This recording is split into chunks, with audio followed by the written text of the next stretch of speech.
From the opening kickoff to the final play. Touchdown! Your home of the pass. Yes. 98.5. The Sports Hub. Beasley Media Group Station. Sports Hub headlines. The Dallas Stars scored 4 straight goals to blow open a close game, and they went on to beat the Bruins last night 7-2 down in Texas. David Pastrnak and Charlie Coyle each scored once in a loss, while Evgeny Dadonov had a pair of goals for the home team, including one on a penalty shot. In the end, it turned out to be another long night for Nikita Zadorov and the Bruins defense. We lost every battle. Soft on the puck, soft everywhere. Not finishing checks. Just got embarrassed today. The Bruins are now 8-2. They're back home tomorrow afternoon to play St. Louis. The Patriots were without Dietrich Wise at practice for a second straight day yesterday. They'll host the LA Rams on Sunday. And as promised, Christian Barmore returned to the field yesterday. He was listed as limited. Last night, Philadelphia got a pair of Saquon Barkley touchdowns in the fourth quarter. They beat the Washington Commanders 26-18. Mass Live is reporting this morning the Red Sox met with top free agent Juan Soto for 3 hours out in California last night. Tom Warner represented ownership. He was joined by Chief Baseball Officer Craig Breslow and manager Alex Cora at the meeting. This was apparently an introductory conversation. No money figures were exchanged. In other Sox news, they've signed Cincinnati free agent reliever Justin Wilson. Jarren Duran was voted an All-Major League Baseball second-team player last night. And after getting benched last weekend during a win over Syracuse, Boston College starting quarterback Thomas Castellanos announced last night on social media he is transferring from the school. BC is 5-4. They visit number 13 SMU tomorrow. Sports Hub headlines are brought to you by Safety Insurance, providing comprehensive coverage for your auto, home, and business. Ask your independent agent about safety. I'm John Wallach of Boston's Home for Sports, 98.5 The Sports Hub. Your next update at 6:30. Some people play the game. Jaylen Brown. Blocked by Horford. Some talk about Let's it. welcome to the Sports Hub Celtics show, by the way. Jim Murray, Chris Gasper. The Sports Hub Celtic Show with Murray and Gasper. Saturdays at noon on the Sports Hub. Fred, hello. Hello. Hello. Hello. Hello. Hello. He's naked. He has a sword. Oopity about with a football. 98.5. Bruins are back from the West Coast. Cocaine and hookers. Yes. Is it okay to use this for the radio? Welcome to the show, you sweet bitch.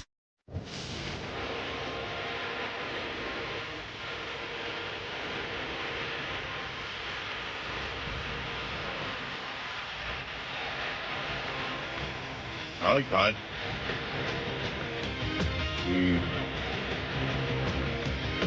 I like that.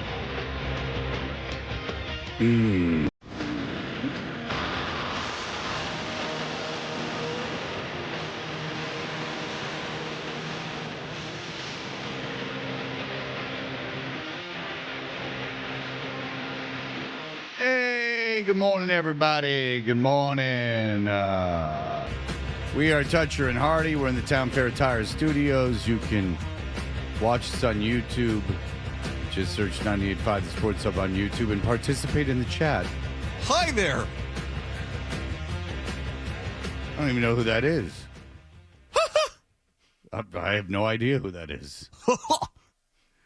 That's the day I wasn't here. That sounds like Nicholas doing something, but it was the day I wasn't here. Is mountains of splashing good times. Well, that's Nicholas failing at something. Hi, it's Donald Duck. Very good, Nicholas. Thank you. We are brought to you by FanDuel Sportsbook. Make every moment more with FanDuel. Everyone's very excited for the weekend. Everyone works for the weekend. Yeah, you can say that again. Everybody wants a new romance. Everyone wants a piece of my heart. You better start from the start. That's we've talked about that before, but if you were in Detroit, Michigan, Arthur P., who made $1 million a year. I heard him do that once. Absolute legend. Well, you know, what's his face? Our old program director at WBCN was the assistant program director at Arthur P. Station in Detroit. WRIF. And Arthur P. one time Arthur P. was a large man. And he was making $1 million a year for doing 4 hours of going, baby. Yeah, but he wasn't like a ginormous fatso. Oh, no, he was. No, he wasn't. Arthur P. was a ginormous fatso. He's not anymore. He was a ginormous fatso. I thought you were being sarcastic. I'm not being mean. Arthur P., at the height of his fame in the 80s, probably weighed well over 300 pounds. I didn't meet him until 95. Yeah, he's thin now. But 95 was almost 30 years ago. He wasn't a ginormous fatso then. Maybe not, but in the 80s, he was a huge fatso. And it's certainly the early 90s. When Wellington was his program director, he was a big fatso. And, like, huge. I mean, look at the ads with him. Like with the one where they go to Japan with the romantics and they go, Papa say, like, you know, hey. And then he's like, baby. He's got these two geisha girls and they call her like Papa son. They go, Papa son. Oh, boy. And he's sitting there and he's like, and they're like rubbing his shoulders and stuff. He's these two Asian ladies. Oh, man. And he's like, baby. It's Maui time. Yeah, Maui time. He would go to Maui and he was a big fat guy in a Hawaiian shirt. But the thing is that he goes to Dave Wellington. He's like, I can't come in today. And then Dave's like, all right, well, what's going on? He was like, my leg's bothering me. And they're like, well, he goes, I can't drive. And they're like, okay, well, all right, what if we send you like a limo? And he goes, no. Baby, no. Yeah, he is. He was. I don't doubt the gout was crushing him. But we played it before. But there's a commercial. Yeah. Yeah, he didn't want to drive anywhere even when he was feeling healthy. That was the other thing about him. It's like, hey, Arthur, we got this gig for you Friday night, Hayloft Liquor Stand. You're going to make $1,000. All you got to do is, show up and, wave your little hat and, Yeah. kind of, hang out with people for like an hour. How am I getting there? I don't know. We thought maybe your car that you purchased with $1 million that you made last year alone. Check's still clear. And that's $1 million before appearances and everything, and endorsements and everything else. He was something else. That was the glory days. But they had so much money at WRIF. They had a trip that a listener won, not national. A listener of WRIF won. Was that stupid band, The Romantics. I hear the secrets that you keep when you're talking in your sleep. They were awful, but they were from one of the few bands of that era from Detroit.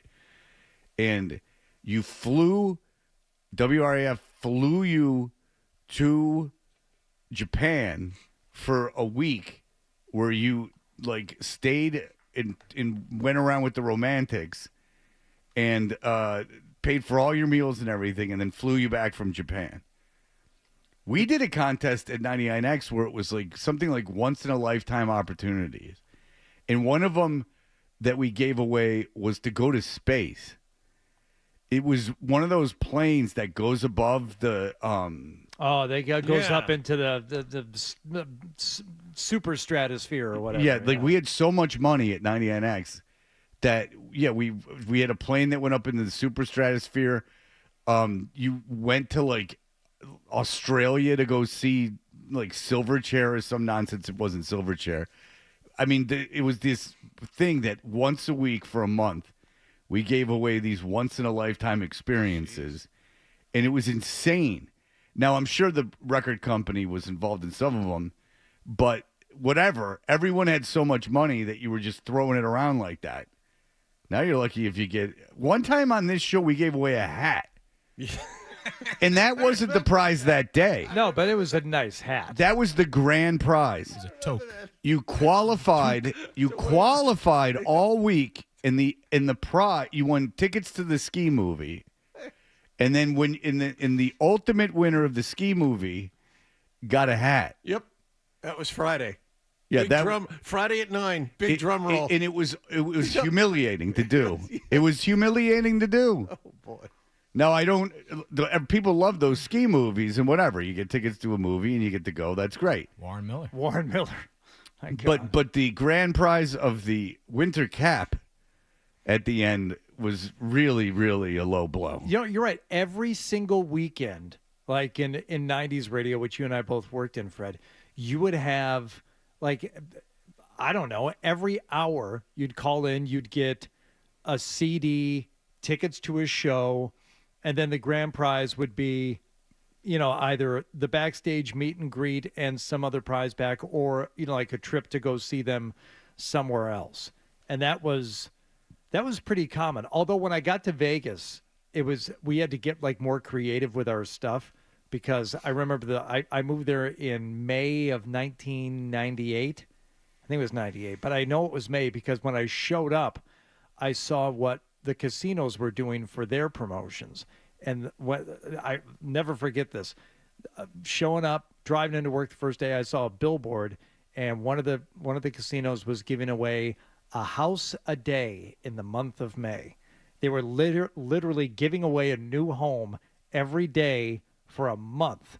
So I got to work. I'm like, yeah, what's that all about? And they're like, yeah, that's what we're up against when it comes to prizing. So we have to get a little more creative around here. So all of our stuff was more about experiences that we could secure with a band that you know, no casino would be able to. All right, we can't give you a house, but we can figure out a way to get you on, you know, like Dexter's private jet with the Offspring, and, you know, maybe he'll fly you to a show or something like that. Right. Yeah. The one I remember the most was I interned at a light rock station in Lansing, WFMK, and I was at a grocery store. They asked me to help with a grocery store. I wasn't a DJ or anything. They asked me to help for a grocery store, like appearance. Like a real crap appearance, like in the grocery store. They had a ski trip to Colorado. It was really a ski trip to Colorado that someone was going to win that day. We had 3 entries. You had a 1 in 3 shot of getting a legitimate ski trip to Colorado. Wow. Like an airfare. And I'm like, I'm like, what is this? Like, it's like a coupon? And they're like, no. Is it just the hotel? You have to fly yourself right, there? Like, what's the scam? And I'm like, is this a dump? And they're like, no. Like Lansing Airport and like whatever airline is trying to encourage people to go. Like they just started flights to Colorado or wherever, like, you know, wherever, I think it was Colorado, wherever there's, you know, ski place, and they're trying to get people to get on these planes. And so I would go up and then I found this out and I'm like, wow. And I like would say to people, like, we're giving this trip to Colorado. It's real. Only 2 people have signed up for this. And everyone would just basically tell me to go screw. And I was trying to do the right thing. And that was the last time that ever happened. Yeah. Then I realized. Yeah. Like in your life in general? Yeah. Yeah. Yeah. I said, I'm not going to tell anyone. I should have kept that trip for myself because I love to hit the slopes. Oh, hell yeah. A little shushing down the slopes. Baby. Shred the gnar. Yeah. I mean, listen. Go make tracks in the fresh pow pow. Yeah. I don't like the rich kids up on the mountain, but I'll race them at the end of the month, you know, for King of the Hill. They don't give me much of a shot because I don't have all the fancy ski gear, and like they're all there with their fancy like tights and everything, and I'm like I'm just in snow pants. You're like Lane Meyer up there in your jeans. Yeah, but you know what? I have more fun. They seem to have brunettes with slicked black hair as their girls, and I just got fun blondes with big jugs. And just parties with brews and babes, you know? Oh, I see. Yeah, there you go. I'm with you. Mm-hmm. Yeah. I'm a little bit of a hot dog. That's Yeah. I got there. Or ski school. I got there. I like the Lane Meyer reference, though. Thank you. That was Thank good. you. Was it K2? Was that Better the hill? Off Dead? I think it was. I think it was the K2. Better Off Dead is another one of those very, very depressing John Cusack comedies. Well, only because it's about him trying to kill himself. But the question is, what's more depressing, that or the one in in Cape Cod or wherever One the hell Crazy it is. Summer. One Crazy Summer. Yeah. Oh, and Demi Moore singing at the Dewdrop Inn. That's right. Hoops, right? That was his name? Yeah. Yeah. Hoops. But not a great basketball player. No, oddly enough. They thought he was. Yeah. They must have not. The sun must have not come out one time when they were filming that movie, or One Crazy Summer. So that's a toss up. What's the more depressing movie? One Crazy Summer or Better Off Dead? So, Fred, you have done deep dives on stuff like this before. I'm sure you know. What was the insistence? What was the connection about putting in those cartoons or the stop motion animation into those John Cusack films? There were at least two of them. That There was did it. Everybody Wants Some in Better Off Dead. And then he was a cartoonist in One Crazy Summer, and it had to have been like the same artist, or there was some connection to it, but it was really wedged into the plot. Well, Better Off Dead came out when I was so little that like the only reason I would ever watch it is because I thought it was so cool that it had a Van Halen song in it. Yeah. But do you know? I don't know why there was. No, that thing. I really don't know. Maybe they thought that was like a, quote unquote gay enough thing. Like I don't mean it to be him being a nowadays. I mean cartoonist. like in like 1982. Yeah. Like something you would get picked on is being a cartoonist. But something tells me that they had, singled John Cusack out as being a star, so he got to do things in his movies, like being a kickboxer in Say Anything. Yeah, but I'm gonna say that Was that really part of the plot, or did they say, "Oh, you like to kickbox, John? We'll make your character a kickboxer"? John Cusack was no star when he was doing Better Off Dead in One Crazy Summer. He was no star. He was coming That's off why 16 I say, Candles. but was he?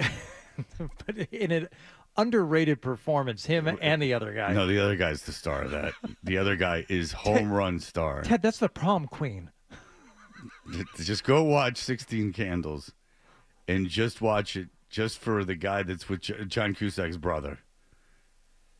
And he sets up the tripod and take a picture. Black and white. Oh. But you're pissing me off. Seriously. All right, very good. We will be back. The Bruins, not so great last night. There was Thursday night football, a bunch of stuff.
Toucher and Hardy. Such an fantastic explosion. 98.5, the Sports Hub. Did you catch a game last night? We are Toucher and Hardy. Paul with some inside information. Hey, good morning. So I read Curtis Armstrong's book, Yes, Booger from Revenge of the Nerds. Cusack, Major Richard on the filming of One Crazy Summer. Ruined the director's career. Okay, so John Cusack, you read Booger's book. Yes. Booger, who was also on New Girl, played the principal, played Zoe Deschanel's boss. So Booger has a book, which you are the guy that read. Yep. And so he also was in Better Off Dead. Yep. What did he say Cusack was like? Oh, he was just like a major head case that early in his career. I mean, you kind of wonder why he just dropped off after the 80s so quickly. Yeah, he became... Well, no, he was a big star in the 90s. He did a lot of big movies, like Con Air, for example. Well, he was in Grosse Pointe Blank, which was a big movie. But yeah, he got super political. Yes. That I know. And the stories about Bruce Willis are hilarious. Made you think he was your best friend but didn't know your name. Oh, well, if you want to read a book, it's hard to get through, but it's about the making of Bonfire of the Vanities, the movie, which is one of the all-time biggest buzz. And it's worth it just for how insane, in a bad, egotistical, incredibly almost a joke, narcissistic way that Bruce Willis was. Bruce Willis had a double that he would walk around with, not to be in the movie, but to just be him at other places. He had a lookalike that he would use, and it was his best friend. His best friend was this lookalike guy. He was totally insane. Totally insane. That guy's ego was, I guess, completely out of control, which is odd because he was a bartender. He didn't get famous until his early 30s. He struggled for a while. Usually you would think your ego gets out of control when you got it quick, Yeah. But he didn't learn any lessons. But I also have to assume is he considered good looking, Bruce Willis? Oh, back in the day, I think he was, yeah. Here's the deal. Unless you're Rob Lowe, I have very difficult time judging what women will find attractive. I know what men I find attractive. Who? Rob Lowe. Oh. Rob Lowe, John Stamos. There are some Brad people Pitt. that are Brad Pitt. There's some people that are undeniably attractive, but then there's I always thought you're gonna laugh, but I always thought when I was a kid Patrick Ewing was a good looking guy. I did. Whoa. All right. No, I did. I just thought that Patrick Ewing was he was tall and muscular. I figured everyone must love him. I still have that Ewing T-shirt. Yeah. And Czarface Esoteric tried to buy it off me. And I have a very difficult time judging male beauty. For instance, Matt Rife is the comic. He's women are obsessed with him. The Hawk Tuah girl really likes him. Yep. I mean, that's how good looking he is. And to me, he looks ugly. His face is all weird to me. Huh? Yeah. But then I'll see someone and I'll go, oh, that guy must be very attractive to people. And they'll go, no. Matt Rife's kind of got that Cillian Murphy thing going on. It's almost... it's all in the eyes, man. Yeah. There's some feminine qualities to it, though. Yeah. Pouty lips. I can see that. Yeah. I don't think... But you know who made himself much, much better looking? Oh, Fred, thank you. I used to say, well, you've always been cute. Thanks. But I at one point I made fun of him for being ugly. Mm-hmm. But I knew it was there. You know who's not hard on the eyes now is that Derek White. It must be the dental work. Oh, he did. and so you like the shaved Once head. he had such a dumb haircut. Once he shaved that head, I saw him again in that Brooklyn game. I said, you know what? He ain't hard on the eyes. Uh-huh. But I don't think Jason Tatum's good looking. Really? Jaylen Brown's good looking. I disagree. You know who I think is cute? Who? Jim Montgomery. I think he is. Are you trying to move on? No, I just. Are you trying to move me into the Bruins? I just thought it was funny. We're going to start talking about. That was really good. No one noticed a thing. You're fine. Athletes and coaches. That's really good. I actually did think he's cute. Why would you bring up Jim Montgomery? By the way, I heard we'll get into it in a second. I'll get off this. But Missoula was on Zolak and Bertrand yesterday. I wish we had Missoula. He's willing to play around. Unlike that Brad Stevens that we had to stop talking to because he was so boring. Well, we already have the personal connection, obviously. He'd be relaxed the second he was on. But it would be a real Shanghai if we took him away. Yeah. Can't do that. I want that. All right, go ahead. Go ahead with your precious Bruins. They were in Dallas last night. And let's rank them by beauty. You settled into the game 1 minute in. First shot that Dallas took. Digging for it is Labushkin here for the Stars, and he gets it ahead to Sagan, who slides it up the right wing side, and now a foot race up ice as McAvoy stumbled. Archman able to take it around behind the net, and a shot from the left circle. They score. Matt Duchene able to beat Swayman on the short side, and it's 1-0 Stars just over a minute into this one. Cue the Kevin from The Office. That's terrific. Well done, boys. Well done. Now, as ridiculous as that was, the second goal that Dallas scored last night after Mason Lowry was called for a penalty and a penalty shot was awarded. Well, that was a terrible call. I've watched that 9 times. I'm like, I get it. I don't get it. Well, was he supposed to let him score? Well, I understand that he was not allowed to go to the goal unobstructed, but that's part of the game. You can make contact in hockey. Yeah, it's different if the guy's skating alone and a guy catches up from behind and hauls him down. The two or of them hooks him or the something. two of them were together there. Yes. I don't get that at all. Yes. So things were not looking good. There was hope, though. And Lowry will bring it ahead. Feeds forward for Frederick, kicking it across the line. Back onto his stick in front. Coyle scores! Trent Frederick able to keep that puck moving forward and then found Coyle right on the doorstep. And the Bruins cut it back to a 2-1 game. Crash in the net. Get in there. Get in there hard. It doesn't have to be pretty. Just get in there. This is game 18 of the season. That was Charlie Coyle's first 5-on-5 goal of the season. Yeah. But it made it a 2-1 game, and even when Dallas scored first in the second period, you think, okay, 3-1. Even the second goal, after it's 4-1, a minute later, you thought, this is not necessarily out of hand. But in the waning moments of the second period, John, what have I told you? What have I tried to teach Last minute. young John? Last minute. Dangerous time. Last 2 minutes of the second period, most dangerous time in a hockey game. Here's Steele sending one across the Bruins zone, stepping in for the score.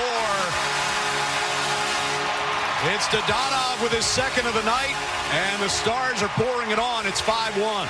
And at that point, if you didn't have to get up early and stayed and watch that game anyway, what were you thinking? 5-1 after 2, Dallas would go on to win 7-2 last night.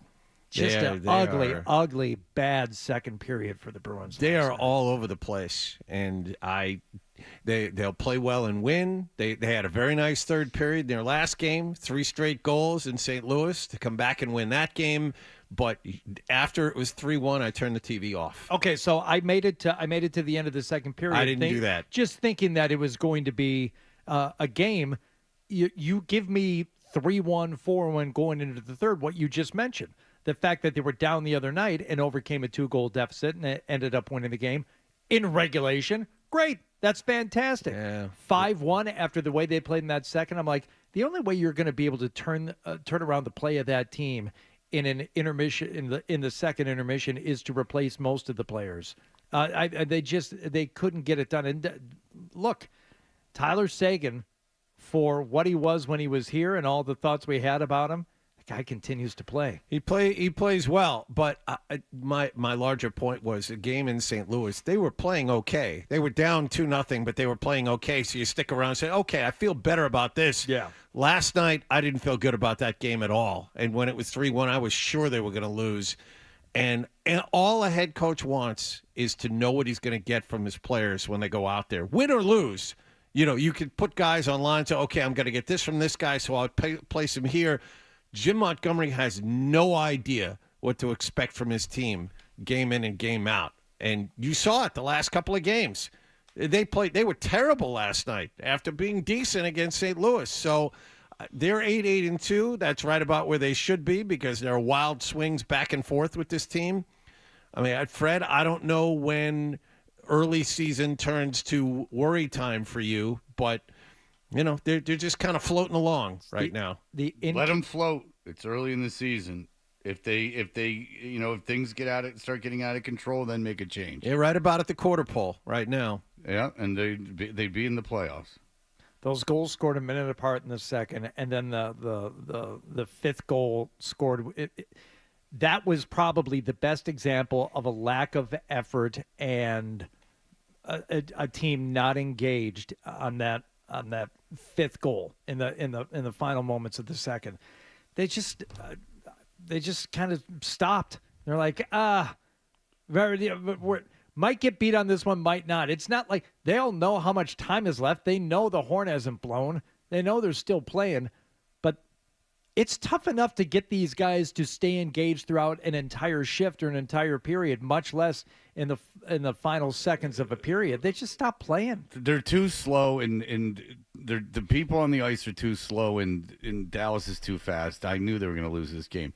This is interesting, though. You brought Tyler Seguin up. Mm-hmm.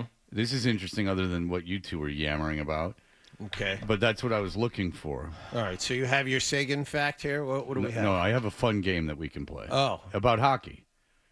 There's a ranking of the most handsome. No. This is David Pasternak. And they're in tiers. Okay. Which current NHL players make the Hockey Hall of Fame? Now, there's many tiers. Skip the weight. There are three guys that skip the weight. McDavid? Yep. Is Draisaitl in there? Oh, come on, guys. No. Crosby. Yeah. Sidney Crosby. Come on. Why can't I? It's the most obvious out of all of them.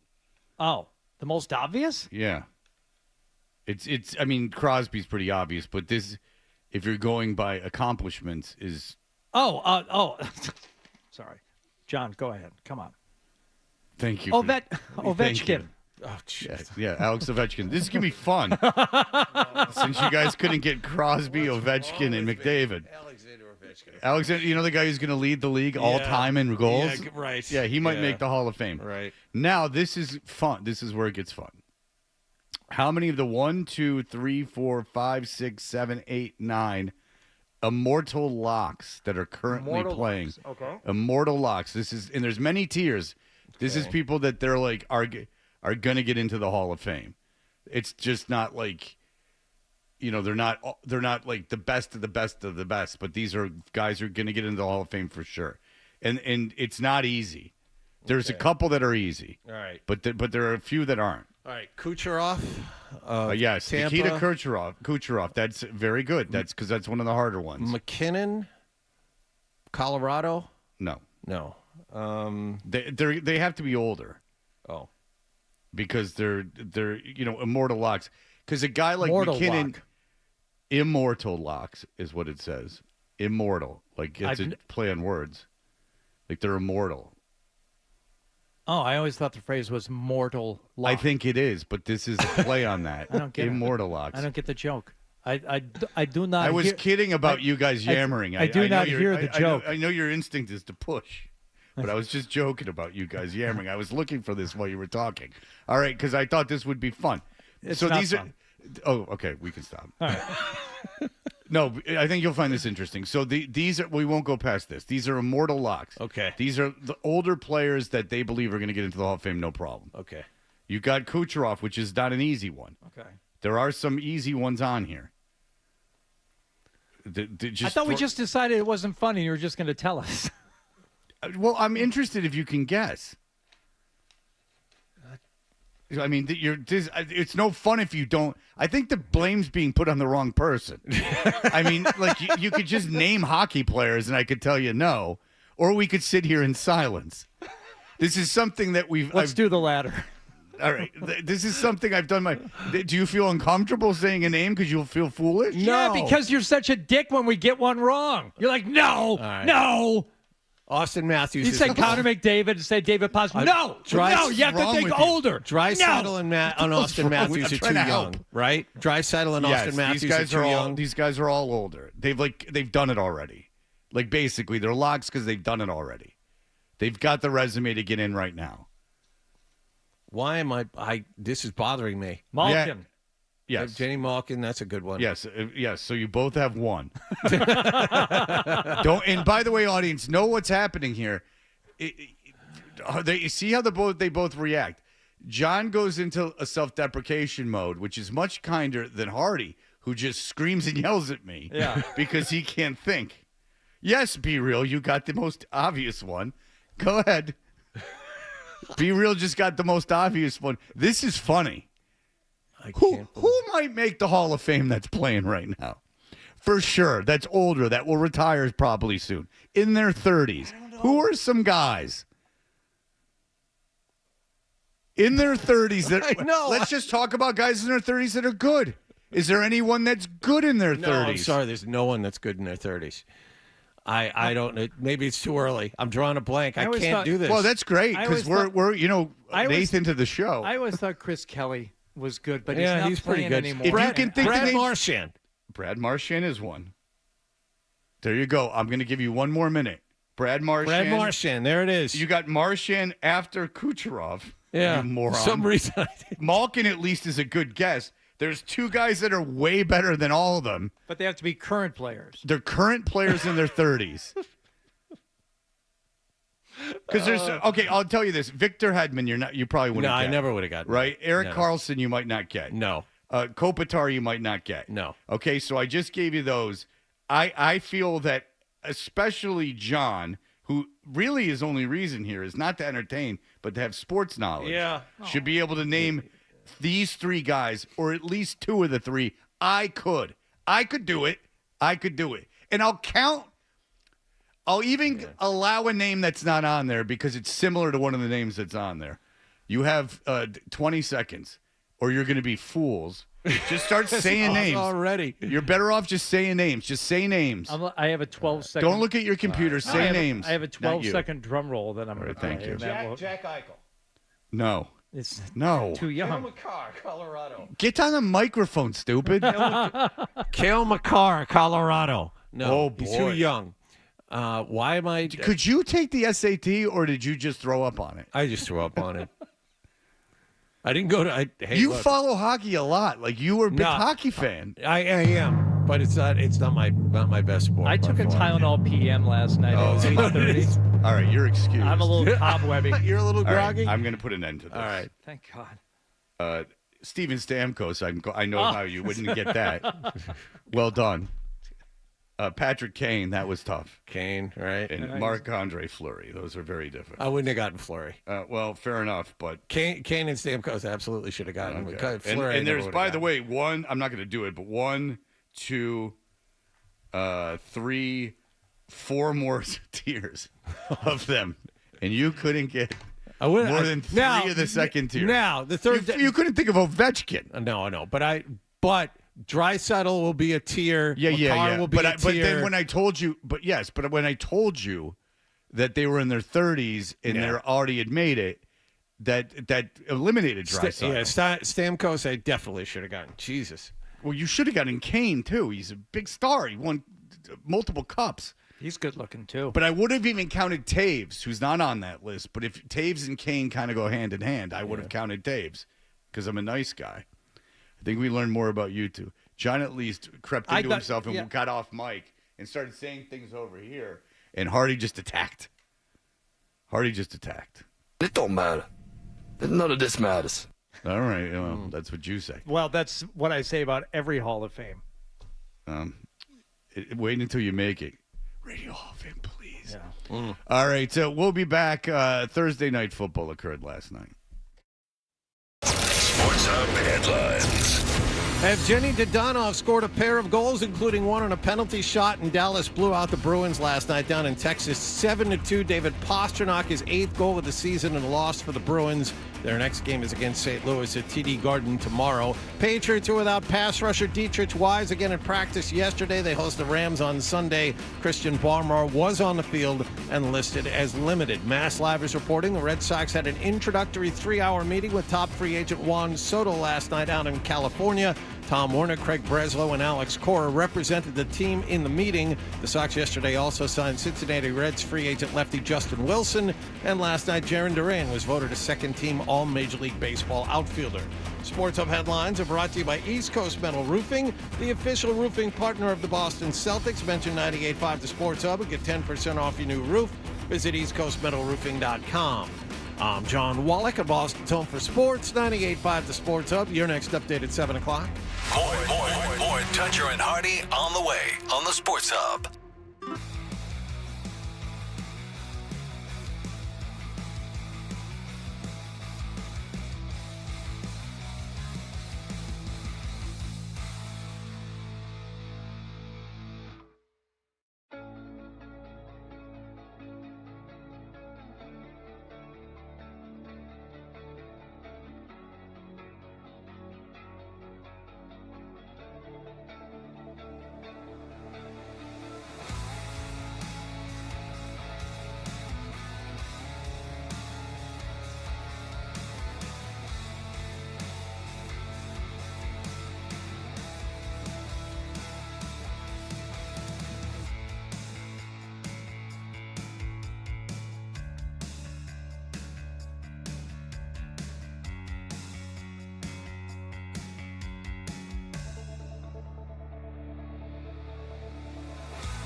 friend describes himself in 7 words. A guy in tights and a cape. And Hardy with blunt honesty. I am not known as Mr. Fun. Toucher and Hardy continues on the Sports Hub.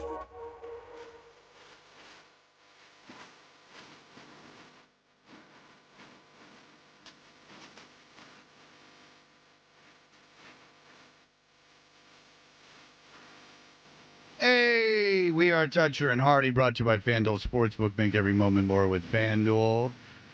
Hardy, what else happened last evening? Thursday night football. We had the Eagles. We had the Commanders. One of the marquee matchups. I mean, everything is going to be overshadowed by the Bills Chiefs this weekend, but it's a pretty good Thursday night game. Oh yeah. Wasn't all that long ago when Thursday night.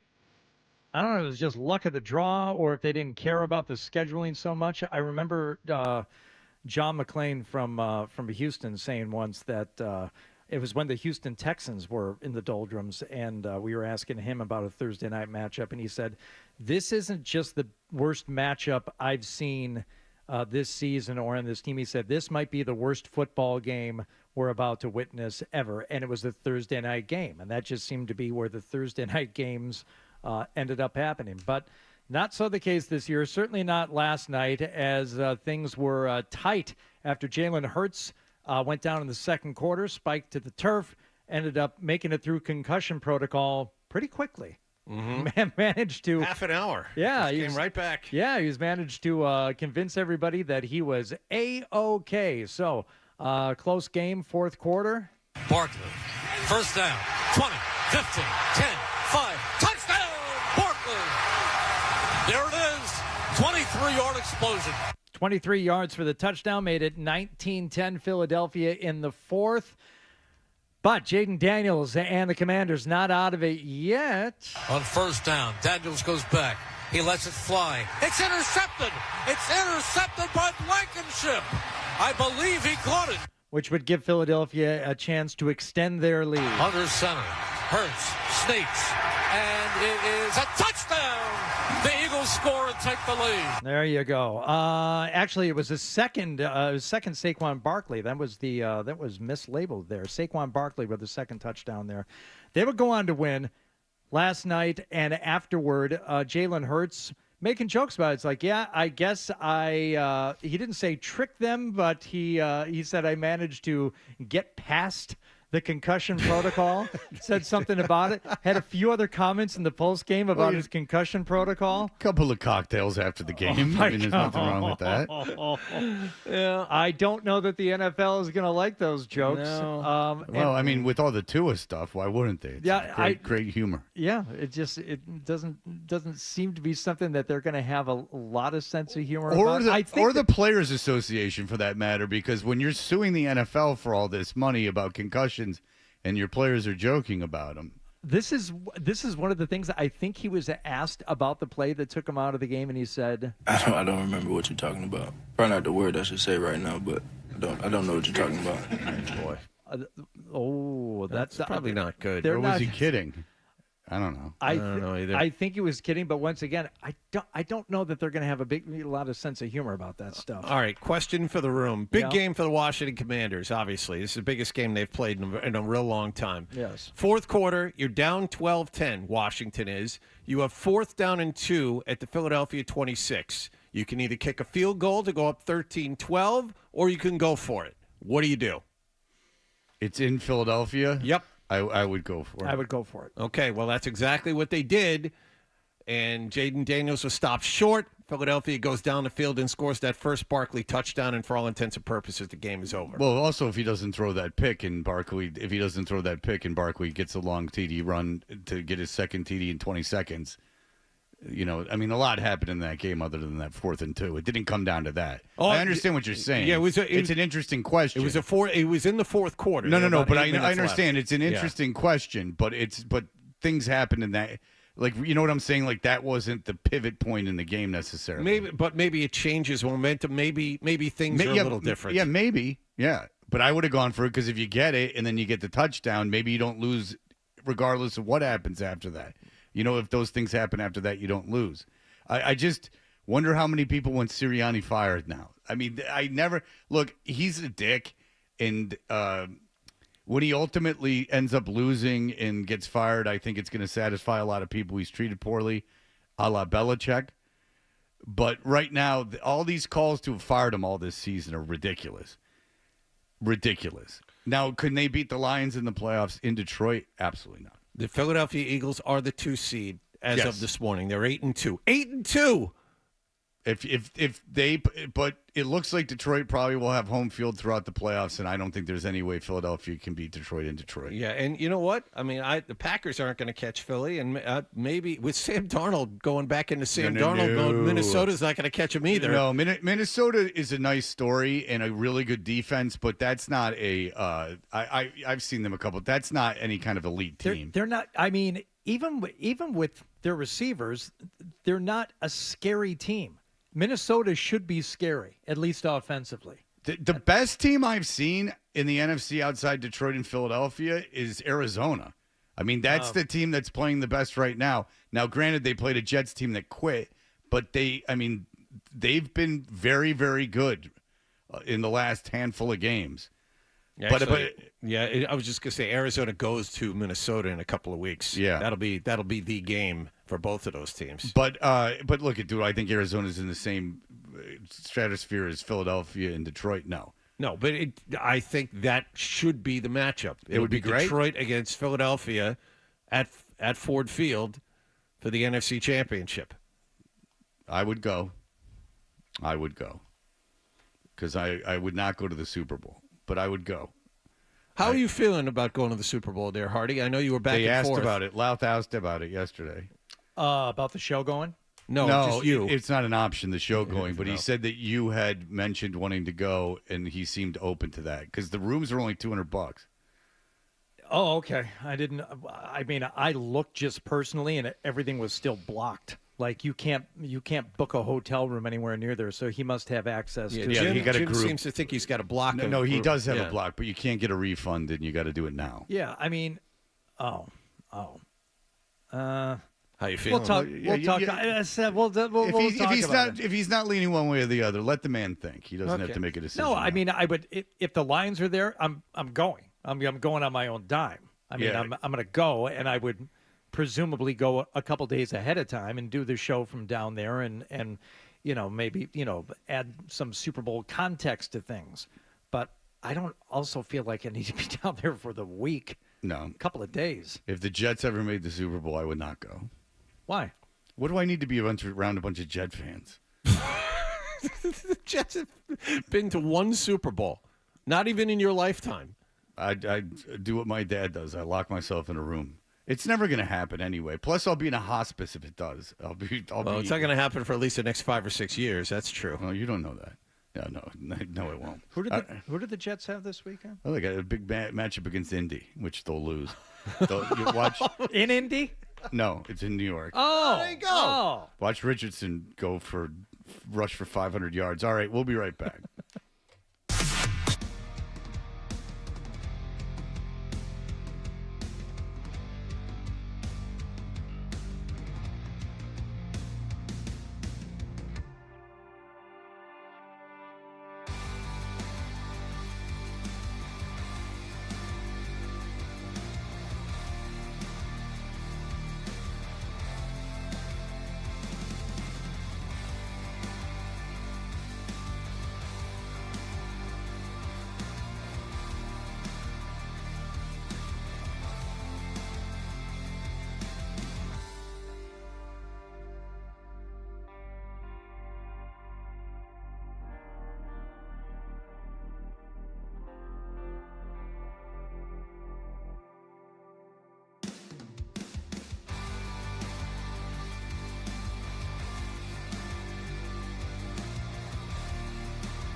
very ugly evening for the Bruins in Dallas last night.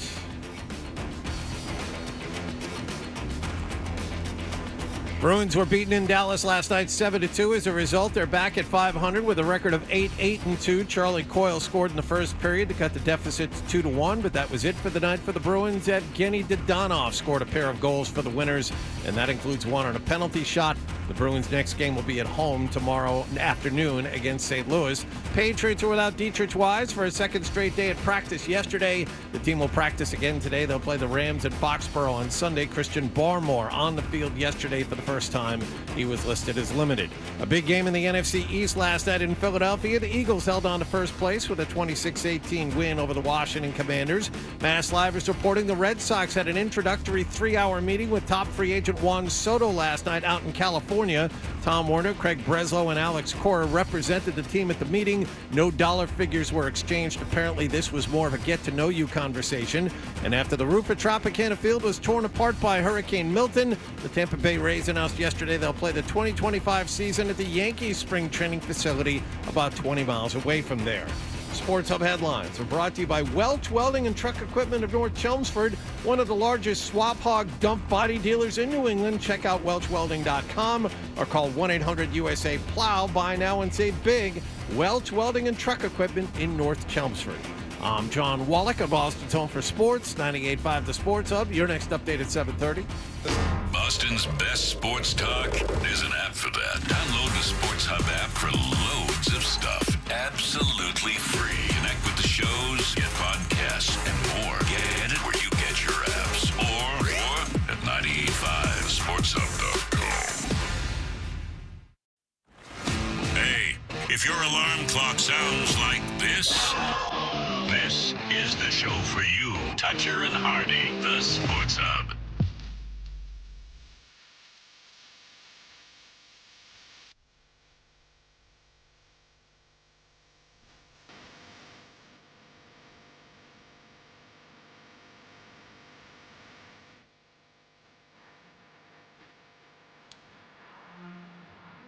De La Soul is one rap group that kids liked, that the teenagers liked from our generation. Right. MF Doom and De La Soul. Remember the video to this? They open up like their own restaurant. It's not. Yeah, they have a donut pop-up donut shop that they're doing. I want to read you guys this email. I've not mentioned Bill Belichick at all today, but Nick made a very controversial video of me making fun of Bill Belichick for disparaging the Patriots this year, and then also, of course, because of his simp relationship with this Jordan 24-year-old girl, where he's a total simp and allows her to lead him around and perform for her. Yeah. It's one thing I would, you can say, great, you can date whoever you want, and I'm totally of that mind. If it was my daughter, I'd beat the living hell out of him. But and I could. And the thing is that I've not even mentioned it today, but this video from Nick has got people all shook up, and that's fine. I like the debate on it, and I like even sometimes, but this I don't like. James this morning at 6:15. You can tell James is an older gentleman. I just wanted to say you should be ashamed of yourself. And so I go, oh boy, like what did I say? Am I going to have a meeting with management? Like, what did I say? Why should I be ashamed of myself? Who have I gone after? How have I punched down to some group that is just looking for acceptance? When you see that, you should be ashamed of yourself, right? You've done something shameful. You should be ashamed of yourself for the disrespect you have shown towards Bill Belichick. And then he goes on and about how Belichick's a good coach. F you. I don't have to. I should be ashamed of myself for a dickhead that acted like he was better than everyone else for 20 years and acted superior to everyone and now is dancing around like a clown like everyone else. If you want to be, don't prop yourself up as someone who's better than everyone else. Because when it turns out you're ultimately not, that's exactly who should be made fun of. What a moron. You should be ashamed of yourself. If we want to talk about a simp, I wonder what Belichick could get you to do. Maybe you could get involved with the two of them and you could all go to the beach And you could be like the afterbirth of the mermaid's child. It's an interesting choice. And then Bill could be. And Bill could be. Well, no, it's afterbirth, John. It's a successful birth. Yes, understood. Got it. It's part of nature, John. Sure. I mean, you went ho ho ho like that was out of line. No, maybe he could be the afterbirth, and Bill could be the baby mermaid, and she could be the mama mermaid. Okay, that's what I was thinking. Sure. You should be ashamed of yourself. Oh, boy. Go to hero worship, you old. And it's an old guy, too, I can tell. Like, you're hero worshiping someone at your age. Go get the F out of here. Now, you can argue that, Mayo knew he was coach, and there's a lot of good arguments about that just disagree with my point. But don't tell me I should be ashamed of myself. That's nonsense. That's what's wrong with the world. Everyone thinks everyone should be so ashamed of themselves. Really dumb. You should. What do you know about being? You should be ashamed of yourself. I'll follow you around all day and see what you do that I don't like so much. Ugh. For Bill Belichick, standing on a Bill Belichick. If you don't understand why I don't like him, then you just don't understand. It's not because I'm a Jet fan. It's because he built himself up and talked down to everyone and built himself up as this holier than thou person. Got away with all this crap. And, got away with all the stupid crap he did. And then as soon as he's not coaching anymore, he's a simp for some 24-year-old dancing around in mazes and letting her dress him up in costumes. And he's out and he's horrible on television. And he's sitting there taking shots at his old team that he would have gladly still worked for. But even when they win, and you go, oh, well, that's petty. Yeah, pettiness is fine. From someone who is, not put themselves up as to be better than everyone else.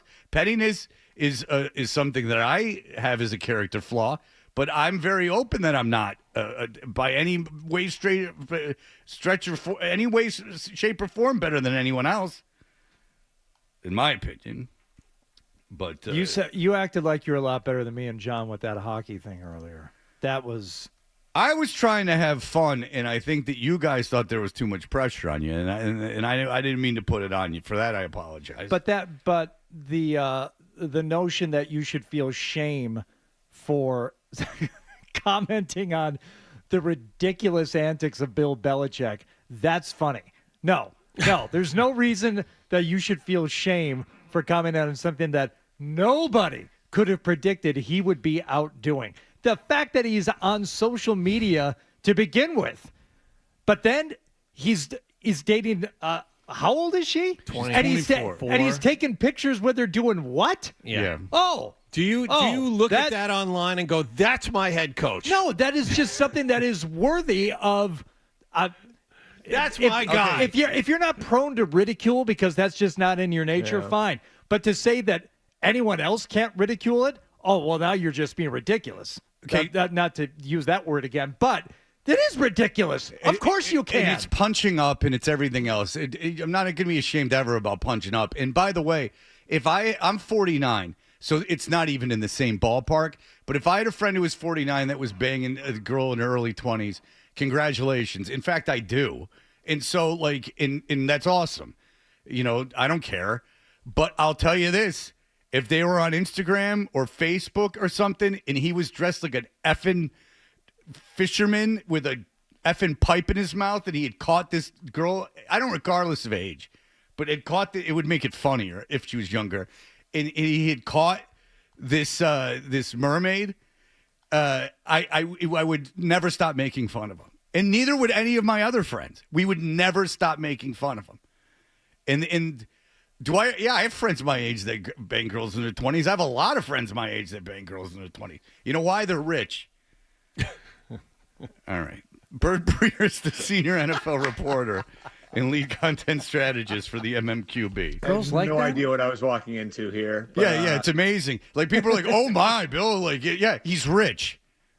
If you know what a 24-year-old girl, what a normal date. All right, Bertie, don't worry now. You don't have to get so hyped up. All right, so you know what a normal 24-year-old girl. Bert, you got to calm down. You know what a normal 24 girl does on a date? Does Jaeger shots like at a college bar.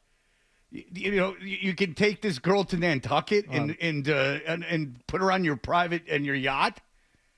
Get out of here. That's how you do it. Go ahead, Bert. He's the grandfather who farts at the dinner table, and it's awkward for everybody except for him. Yeah. You know, it's like the things. Can you It'd be funny to see him bring her to an event, right?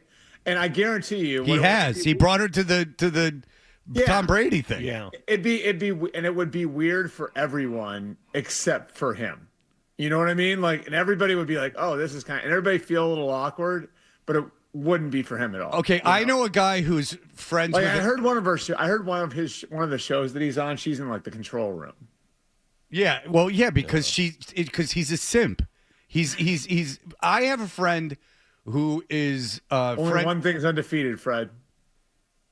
I have a friend who is friends with an expatriate, a very famous expatriate, and when he walks around with this guy, it draws a lot of attention. He was in an elevator with this expatriate, and this 25-year-old really hot chick got on the elevator.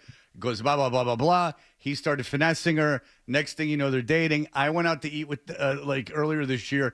Went out to eat. It was me, and a few other people, and this guy and this 25-year-old hot chick that was who people pay to travel around. It was fine. It was fine. But he starts dressing up on Facebook or on Instagram and starts putting on costumes. That's when it doesn't get so fine anymore. Plus, he's not an old man. He's not an old man. He's a middle-aged man, not an old man. Did you?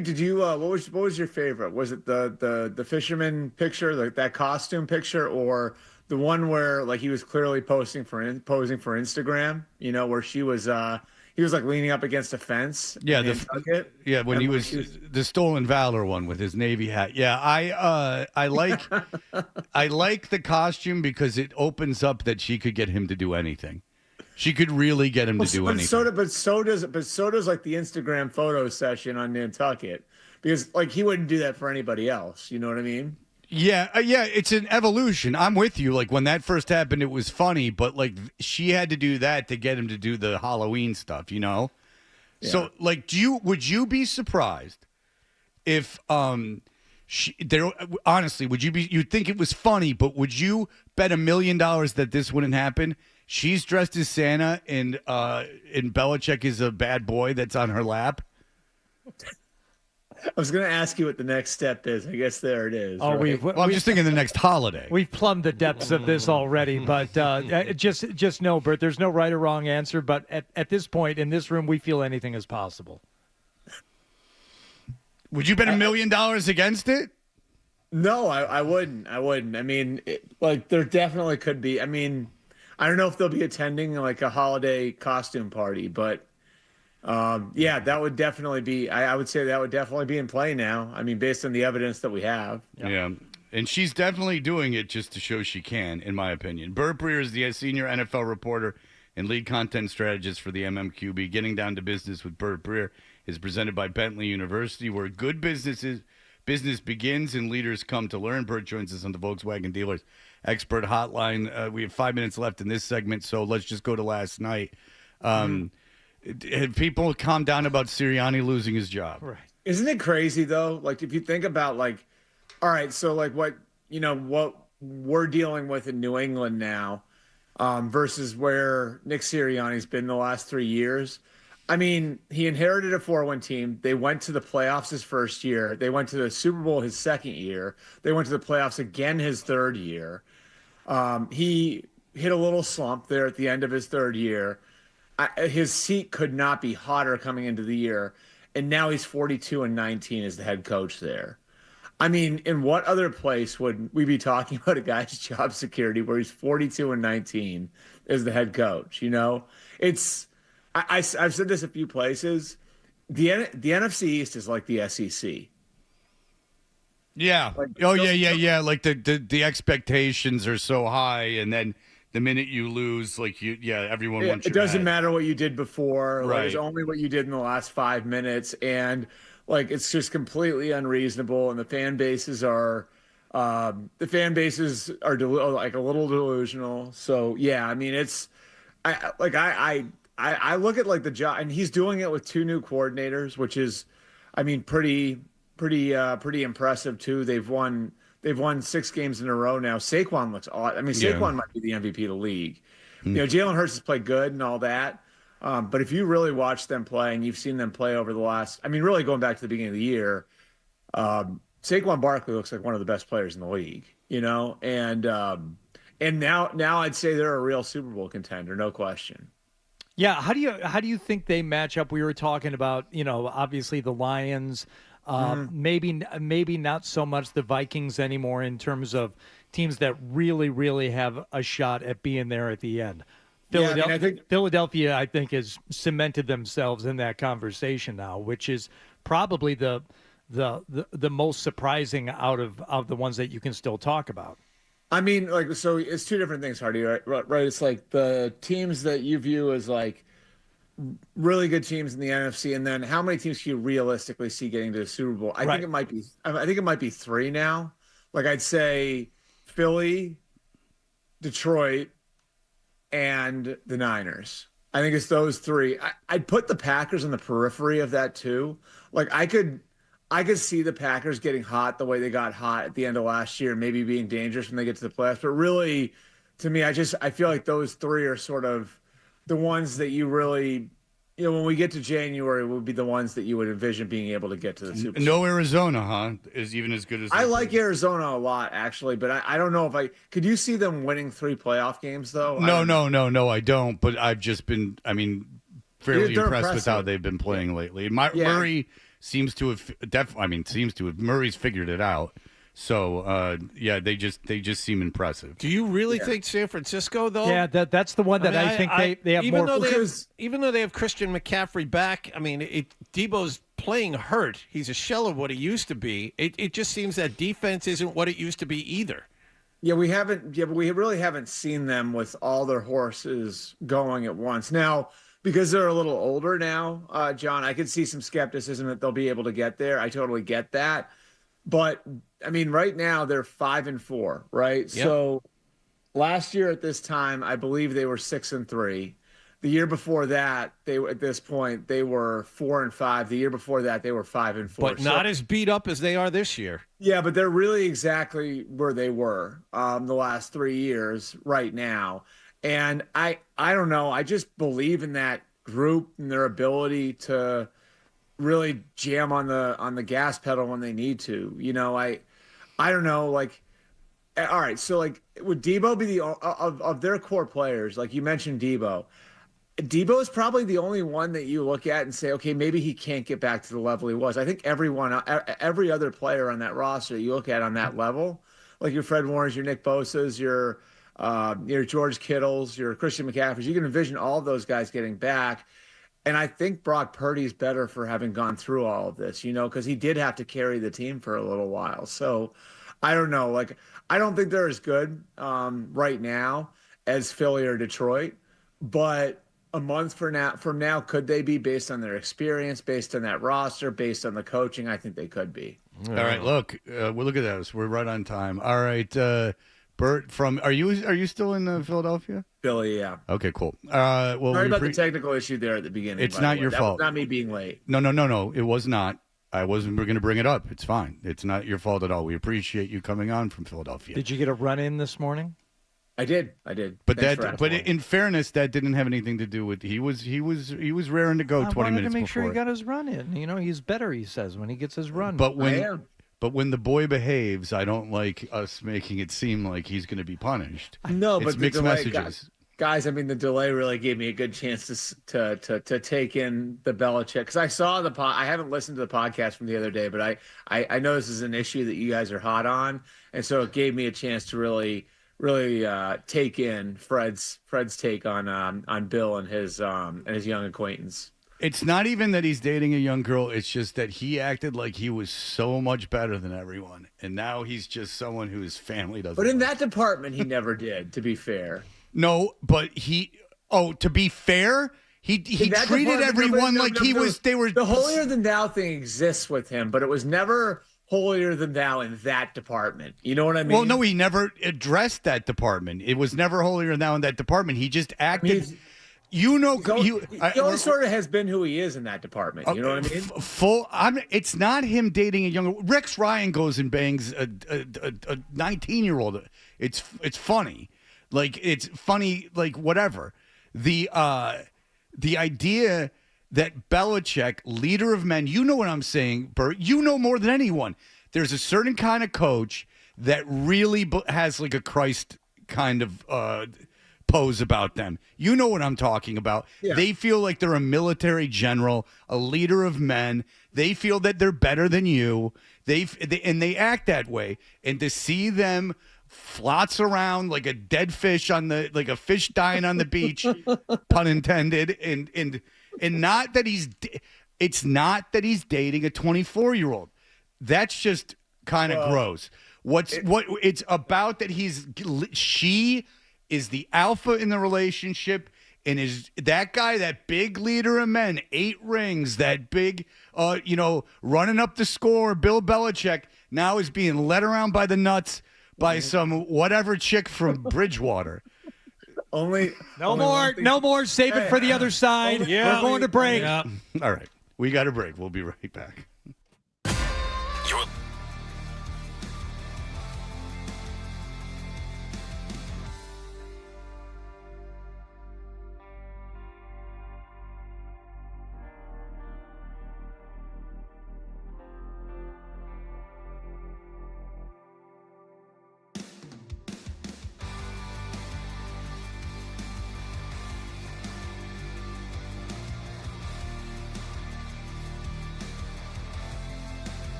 Patriots organization for getting that and using that. And I think it's every week, just going back to the base stuff. And sometimes we can throw in, the different team or the stadium we're playing in and get different looks. So it's pretty cool.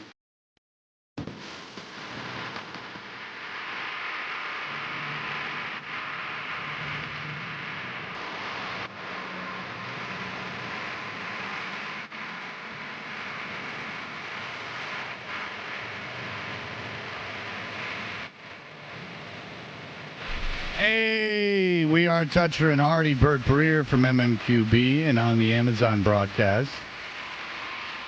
Thursday Night Football, good one last night, is on with us. Bert made national news. He was talking about how ownership of the Patriots had reached out to people around the league about the best way to handle a rookie quarterback. Bert, that got a lot of attention. What was controversial about that? You tell me. I don't know that it made national news, but it certainly did. Sports Illustrated put it out. It certainly created a lot of buzz at that radio station. Yeah, I mean, I think it's probably not the team not having been in that position in a long time, and obviously, anytime you attach ownership to one of these things, I understand where it gets a lot of attention, and I don't think any of it was unnatural. That's one thing that I tried to emphasize from the beginning of this is that the Crafts have been in the league for 30 years now, and they have a lot of connections to people that have worked for them, people they know that haven't worked for them, and I think it's an acknowledgement that they're coming into a critical period of time here, with Drake coming out of his rookie year and into 2025, when they're going to have him on a rookie contract. They're going to be in position to get aggressive and going out and getting veteran players, and putting the right pieces around him. And he's certainly shown a level of potential beyond what we ever saw from Mac Jones. So the way I see it, I think it's. I think it does show an awareness of the position that they're in right now and how important the time ahead is. And, also it's an acknowledgement that they screwed this up the last time. Okay, so how did they screw it up the last time? How was Mac Jones screwed up? They screwed it up the last time because they screwed up the offensive coordinator hire. They screwed up the last time because they weren't aggressive enough in putting people around him. Okay. And taking advantage of the window that you were in. And if you look at it, you look at the free agent period in 21 before they drafted him, they were aggressive that year. But after that, in 22 and 23, what did they really do to surround Mac Jones with high-end talent? I agree, but I think you could, and look, everybody realizes that Matt Patricia as offensive coordinator was a disaster and a ridiculous hire that nobody thought was going to work, and lo and behold, it didn't work. But it was the changing of the offensive coordinator 3 times. You brought him in. He had Josh McDaniels. You go to Matt Patricia. You go to Bill O'Brien. So what makes the Patriots think that this would somehow be a good idea to switch up the OC after a year? Well, I never said that as part of my report. That's what's gotten mixed up in this whole thing. Okay. I never said that.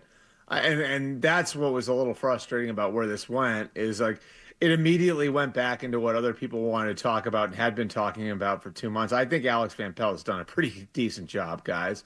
So this was never about Alex Van Pelt. Okay. It was sort of about, and if you go back and you see what I initially said on NBC on Sunday, it was just the Crafts, I think, understand how important a period of time they're coming into here with their rookie quarterback, so everything is being evaluated, and they're looking at everything. And is part of that the coaching? Absolutely, that's part of it. But that doesn't mean anybody's gone. The same way, because say they're looking at what they can do to add receivers, doesn't mean that the guys that are on the roster already aren't good enough. It's just, it's a critical period of time coming up for everybody in the franchise, and that means giving yourself the best chance to get the most out of Drake May. It means giving Drake May the best chance to succeed going forward.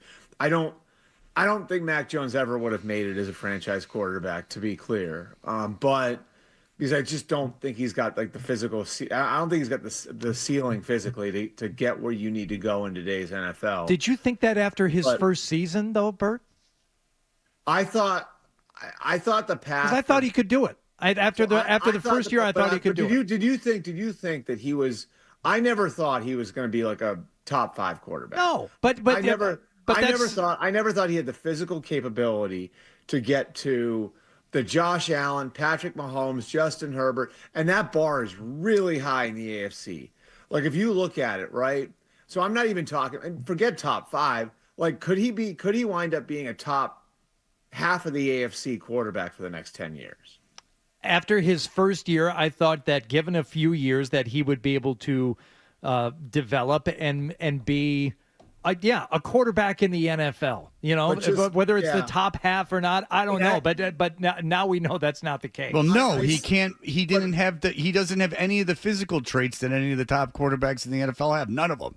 Right. Like, I mean, if you look at it, like, can you envision him being as good as Josh Allen long term? No, but size wise. No, but let me go down the list though, Hardy. Right.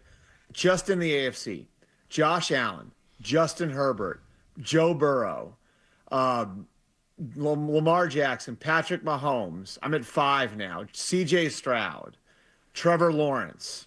Like I am like way down the list now, right? Tua. I mean, now we're over half the AFC, right? So like that's what I'm saying is if he was going to make it, he was going to be a bit of a throwback and think of more along the lines of like a Jared Goff. You have to extend plays. You have to be able to extend plays a little bit. You have to be able to move. That's just the way it is. That's the way it is in the NFL now. But he's not even as gifted as Goff. Yeah. No, he's not nearly as gifted as Goff. Goff is also surrounded with incredibly elite talent. Goff won a Super Bowl. Like watch Goff. Or no, it was on a Super Bowl team. Like yes. Goff is like, I mean, and Hardy, you've watched a lot of Goff. Sure. Goff is like textbook picture perfect passer. Like he was the first overall pick. Like he in a lot of ways is like what Matt Ryan was. Yeah, but comparing Mac Jones to the guys with the physical attributes of Josh Allen or even Patrick Mahomes with the way he can move around in the backfield and stuff. Okay, of course not. He was never going to be that. But my point is this: not everybody was ready to say, right. "Oh, he stinks after his first year." There was still hope that he could do the job. I don't think anybody said he stunk, but I do think like there was. I said this before he was drafted. The question isn't where he's going to be his rookie year. The question is where he's going to be after 5 years. Like with Mac Jones, it was like you had a pretty good idea of what he could be as a rookie. High floor, low ceiling. Yeah, right. like the question was he going to be able to take it much beyond that? And I think we have our answer. Yeah, I'll ask this question. Name one quarterback in the NFL, because I can name one, that is immobile as Mac Jones. Aaron Rodgers. In all seriousness, name one other quarterback that's as immobile as Mac Jones. One of those guys, like the guys in Tennessee, maybe. I don't know. Well, Tennessee doesn't have an NFL quarterback, but okay. Levis is a great athlete. He's not an NFL quarterback. Mason though. Rudolph is the guy I saw. So, yeah, Mason Rudolph's not a starting NFL quarterback. Yeah. There's not another. Even Daniel Jones can move around. No, Daniel Jones is a very good athlete. Daniel Jones is a really good athlete. Yeah, it's just like it's not a thing. But anyway, I would think that, and I people had compelling arguments when they emailed me against it, in that they're worried that the ownership was going to start meddling, like. No, I don't think it was that. I mean, I would have said it if I thought it was that. But that's not what the way I took it was obvious that if you have access, if you are working with a big asset and you have access to great minds that have done it before, it's almost your duty to go out and at least inform yourself. Like if especially when you screwed it up the last time. Or just in life, in anything. Like if you have an asset, like if you win the lottery, it's best to educate yourself with financial experts on how to handle that money. Like if you get a job at a company and you're not you've never had that job before, and you can reach out to people that have had that job before and are at the top of their careers, it's always a good idea. I mean, it just seems like kind of a no-brainer. Now, if it got into they were going to start piddling around and start putting their hands in it, because that's the accusation some people are making. Yeah. How much are the Crafts involved in screwing around with all that stuff? I don't think they're in there making day-to-day football decisions, but like if they can gather information from people they have access to, again, from over 30 years in the NFL, especially when you've got an experienced head coach and a first-time personnel chief, like I think you do it. You know, like I don't know why you wouldn't use the resources that you have, the connections that you have to gather that information. And I think that's part of it. I mean, look, like again, I can't say this enough. Like the decisions that are coming are really important. And Cincinnati would be a good one, right? Like, so how important was that 5th overall pick the year after they drafted Joe Burrow? Chase? Immense, yeah. Immense, right? And like, it turns out they couldn't have gotten that one wrong because Penei Sewell has wound up being a phenomenal tackle for the Lions, but that was a massive decision, right? Like, what are we going to do? Do we take Jamar Chase or Penei Sewell with the 5th overall pick? And like I was a little critical of that. Like I thought like the tackle might have been the smarter play there, but they got that one right. Like, so, and that winds up the next year, honestly, like if they can block, it's interesting because in the Super Bowl, if they can block Aaron Donald, Jamar Chase is running open down the field for the game-winning touchdown, and they win the whole thing, you know? So, that's the sort of decision that's come. Those are the sorts of decisions that are coming down the pike for the Patriots, you know, in the next couple of years is, you know, you're going to have a high draft pick. If things go according to the way that you hope they do, next year maybe is the last time that you're drafting in the top 10. So it's going to be really important that you get that pick right as far as putting things around Mac Jones, you know? Right. So do you take, for example, Teteroa McMillan from Arizona or Travis Hunter from Colorado, or do you take Will Campbell from LSU or Kelvin Banks from Texas? Like that sort of decision is going to be like one of the, like a franchise shifting decision. So when you're looking at like a string of those decisions that are coming over the next few years, like that, like it makes sense that you would start turning over rocks early and be aggressive and like looking, okay, like how do we plan going forward? One of the biggest decisions Buffalo made was to go to Brian Daboll before they drafted Josh Allen. They knew they were drafting a quarterback. They decided that Rick Dennison, their offensive coordinator in 2017, wasn't good enough. They get Brian Daboll. The Ravens, after Lamar Jackson's rookie year, one of their big decisions, going away from Marty Mornweg and then promoting Greg Roman to offensive coordinator. These sorts of decisions, whether it's on players or coaches, are coming and they're important. And I don't blame ownership for being inquisitive about how they should handle those sorts of decisions. Right. And Dion better, if he doesn't like the team, Travis Hunter ain't coming to this team. Let's talk about Dion. Dion. So, yeah, we can talk about Dion after this. So here are the headlines. Sports Hub.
But this is a good football team.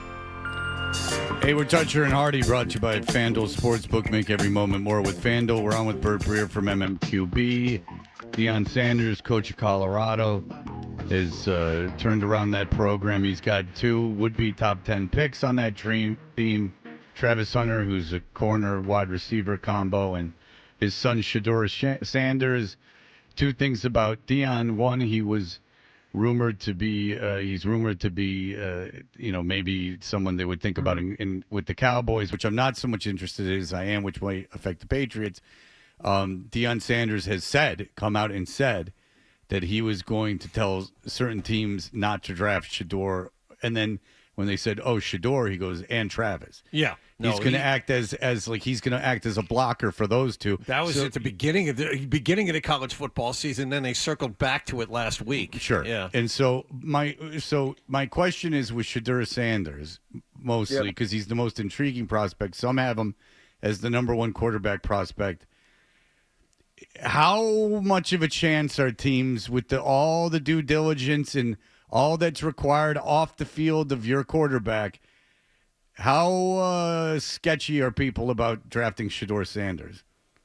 Those questions certainly exist, and they always exist with quarterbacks because it's like, where is their ability and capacity to control everything around them and manage everything around them? I get Mahomes is a great example, right, guys? Like all the stuff that's going on around him that he has to manage. Yeah, he's the gold standard. Right. Yes, he's the face of the franchise. He's got a crazy brother and a weird wife, and everything's going. The dad's got his issues. Yeah, he's got the DUIs and everything. Sure. Yeah, and he's like, and I've had people there tell me like Pat's greatest accomplishment is like how normal he is based on everything that's happening around him. And just such a steady presence for somebody, who could easily have been pulled in the wrong directions. I like it's Jaden Daniels there were questions about Jaden Daniels, like mom, and how much she was going to be a part of managing him, and he's obviously done a phenomenal job of dealing with that. You can say the same thing with with Caleb Williams and his dad. Caleb Williams was the bigger concern, as I remember it. Yeah, so I mean, the point is, like, there's just like with a lot of these guys, there are those questions. Now, this is like a higher level of that because of the high profile that Shedeur Sanders' dad has.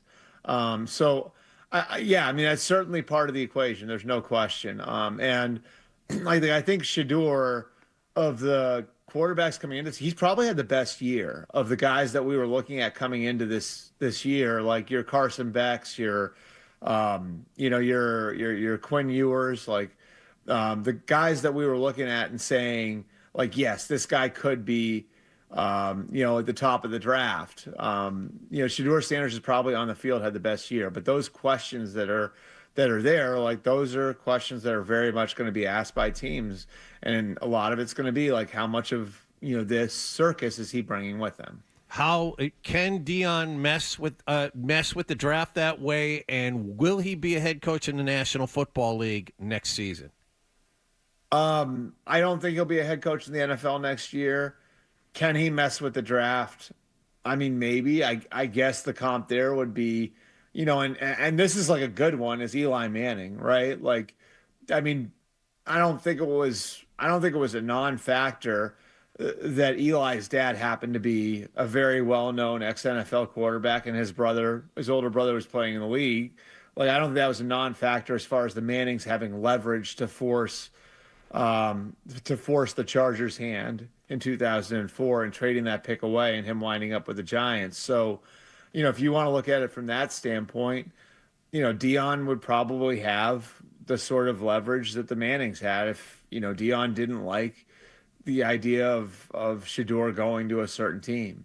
Now, is Shedeur the sort of prospect that Eli was in 2004? Probably not. Based on what I know right now, I'd say no.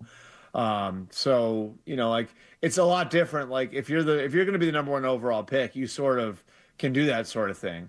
If you're going to be the 4th pick or the 7th pick or the 10th pick, where going to one team versus going to another team, the difference could be like $8 million, you know? Like that's something different, you know? Like now you're talking about tangibly losing something if you do force your way to one team or the other. So there are different things at play there, without question, you know? And look, like I don't think all of it's just Dion either. Like there were little signs of, if you guys remember earlier in the year, of Shador himself throwing teammates under the bus, you know? Yeah. Yeah, oh, sure, That's, yeah. That's obviously like, I think some of that gets superseded by the fact that they've turned it around and they're winning now. But I mean, teams are certainly going to dig into the idea that Shador did throw teammates under the bus earlier in the year. And, you know, if you've got a kid like that coming in, is he going to be, if he goes to a team that's not very good and it doesn't go well for him in his first year or two, is he going to be pointing fingers? Well, like, here's the deal. Yeah, go ahead. Is he such an elite quarterback prospect that can be ignored? No, he's not. So I think there is a world where Shador Sanders does not go in the first round. I mean, I don't think it's any sure thing. I don't think there's I can't look at this group coming out right now, and this is going to hurt the value of the Patriots pick, by the way. Yeah, for sure. But I can't think of a quarterback like in college right now, like where I'd say, yes, that guy's going to be a first rounder, let alone top 10. Like, I don't think there's one of them where you look at him and say, lock, stock, and barrel, that guy's definitely going in the first round. Now, I think quarterbacks will go in the first round. I think there are going to be guys that are going to get pushed up, you know, through the process and everything else. But I'm not going to sit there and say that about Shador Sanders, about Quinn Ewers, about Carson Beck, about, you know, Cam Ward, about any of them. Like, I don't think there's one. I don't think there's even one this year. So, you know, I think it's certainly like colors the decision that some of those teams had to make last year, take quarterbacks high in the first round as part of the equation. Why 6 of them went in the top 12 last year. You know, because teams did look a year forward and say, like, there really isn't a lot more coming. And, you know, I think any of the top 3 picks last year, I think Caleb, Jaden, or Drake May, forget about what they've even done this year. Just based on what we knew about them last year, all 3 of those guys would be the first overall pick in 2020. I asked that question a lot.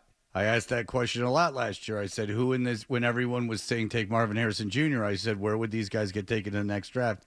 And I was ridiculed by some listeners for asking such a question. And man ahead of his time. And yet here we are. All right, Bert Breer from the MMQB, you're the man. Safe travels, and we will talk to you next Friday. All right, thanks, guys. Thanks, Bert. We appreciate it. We will be back with news you can use.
Kaboom.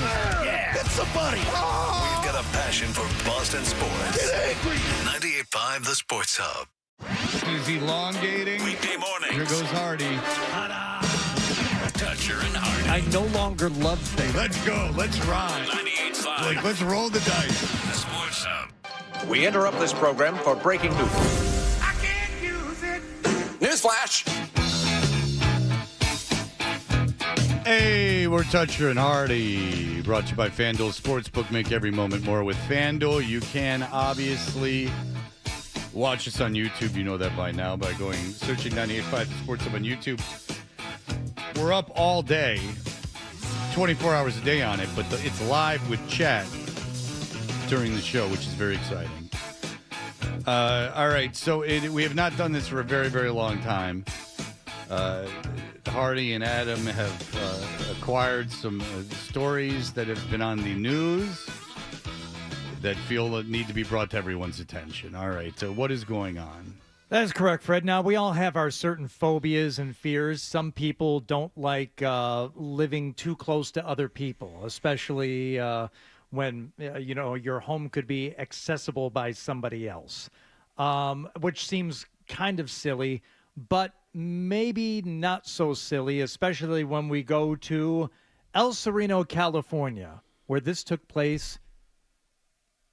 A 93-year-old woman found out that someone was living a little closer to her than she would want. Who's almost half the age difference between her and Belichick, or more than half the age difference between Belichick and his girlfriend than Belichick and this 93-year-old woman.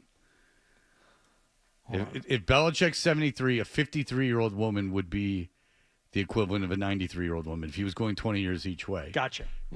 So the 20 years would be older than me. Correct. He is gone. If you go 20 years from 53, that's 33, right? Which is still not to the girls. Yes. And just so we're clear, this story does not involve Bill Belichick or his girlfriend. Even though he was head coach of the Patriots for as long as his girlfriend's been alive. But not only that, she's the same. Pretty close. She's after all a girl, so you got to just do whatever she says and pose for photos and embarrass the family. All right, here we go. Thank you. New at 6, police found a naked... Oh, you're welcome. I like how she just starts with that. Thank you. Thank you. That makes me feel nice. Thank you. New at 6, police found a naked man in the crawl space under a 93-year-old woman's home.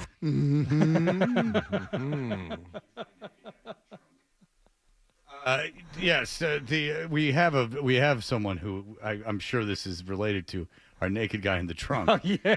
Who I've had Adam looking for, fervently looking for. There's a lot of things to get to in this, Fred. So I know.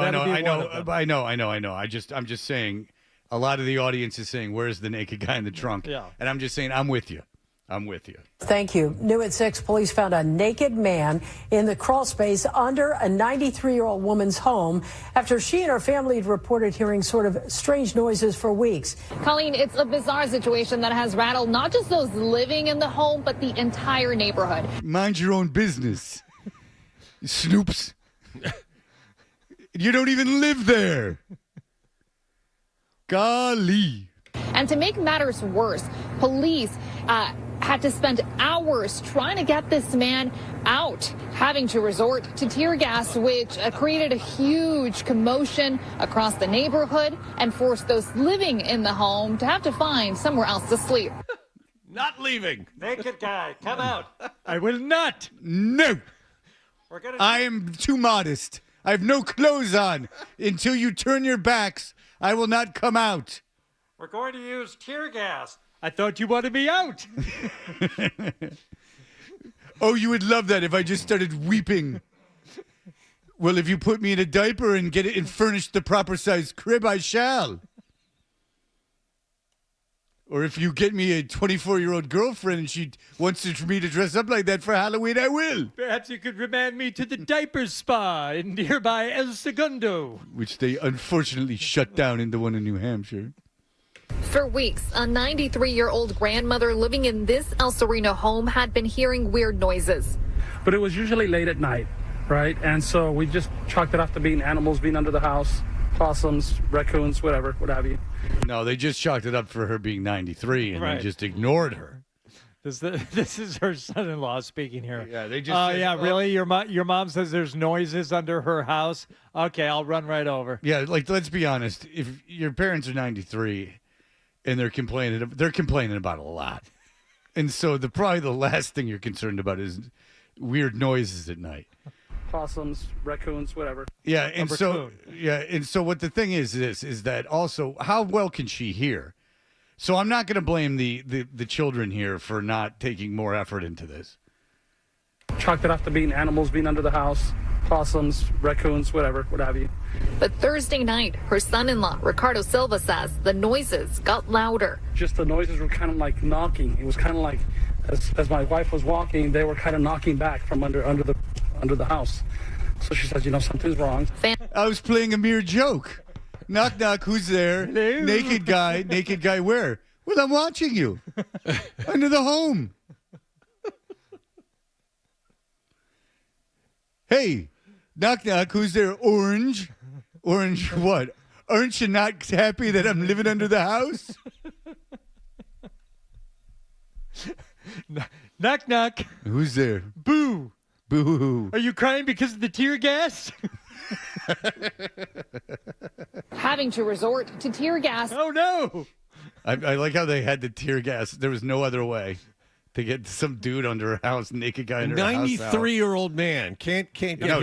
It's a 93-year-old woman's house. Sorry. No. Oh, sorry. There's a 93-year-old I thought that'd be living great. naked under a house. Now, don't be ridiculous. Yeah, John. there's a lot of 93-year-old naked people living under the ground. But that is a good question, John. Who is this person living naked under the house? Yes. Oh, I think. Oh, they don't. Do they name him before a trial? How do they know it's even him? Just because they pulled him out naked. Family members at the home called police. When officers arrived, they made a shocking discovery: a naked man in the crawl space under the home. All right, wait. This guy is calling in. Naked guy in the trunk. Hello. Yeah, it's me. I'm calling from under the crawl space. I got to be quiet. All right, very good. How do you feel about this? It's a rite of passage. Oh, very, very good. Thank you, sir. Thank you, naked guy in the trunk, for getting through. It's a rite of passage. Police identified him as 27-year-old Isaac Betancourt. Oh, it's Isaac. Hi. Now we know why he hasn't contacted you. First of all, shut up. Second of all, isn't it weird how the world works?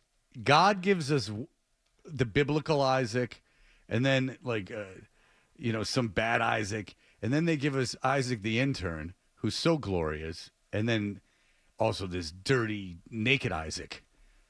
You know what? I'll live in a world where that's it, where you get one Isaac for the other. Isaac's that important to me.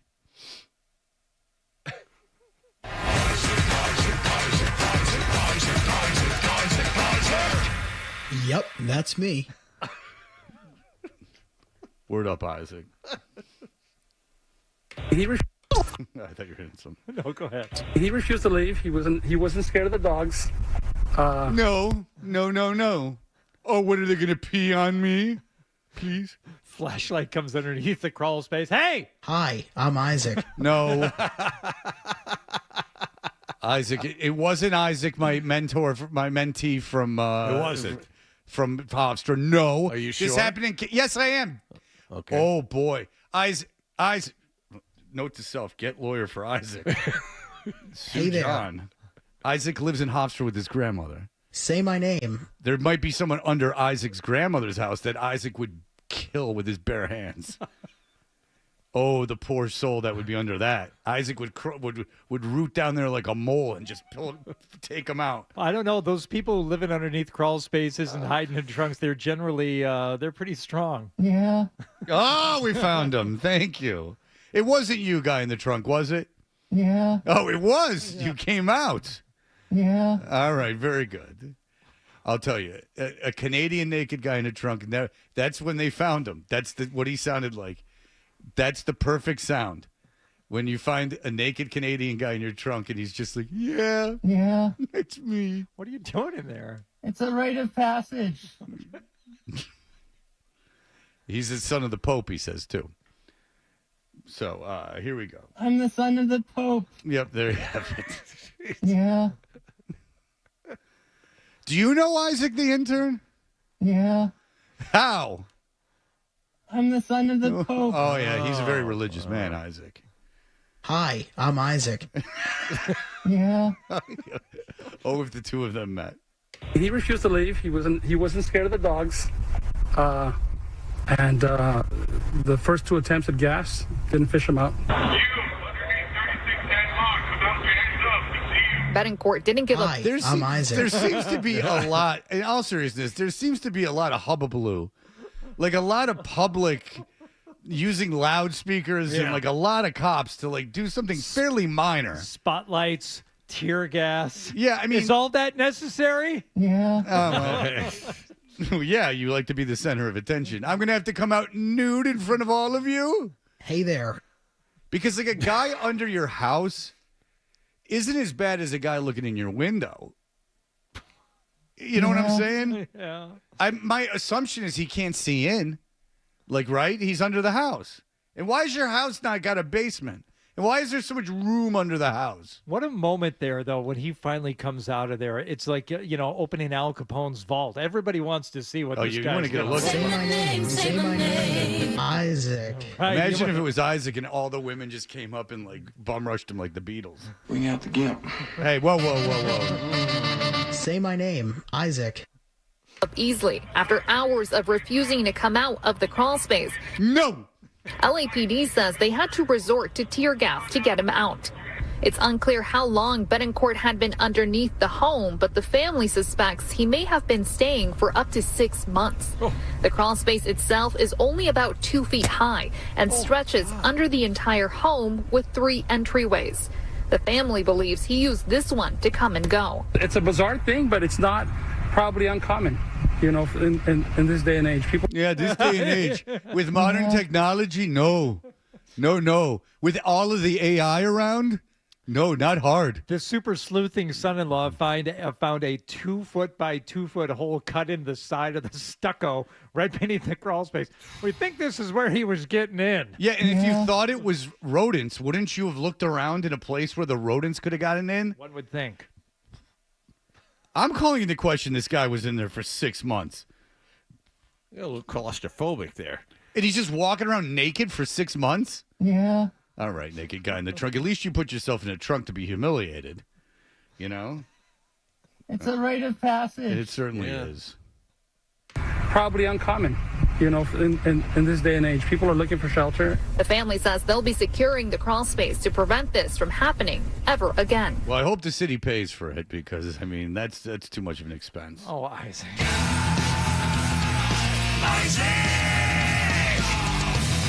Hi. We also asked the family if they had been able to look inside the crawl space to see if Betancourt had left anything behind. Oh. Oh, boy. You're looking to do what? He was in there for 6 months nude? Me and my team will be on it. Gentlemen, the Ziploc bags. I leave nothing behind. I am an expert hiker. Leave no trace. And by the way, have your eBay apps open. Dark web, here we come. But they told us it was still too gassy to access. Maybe for you.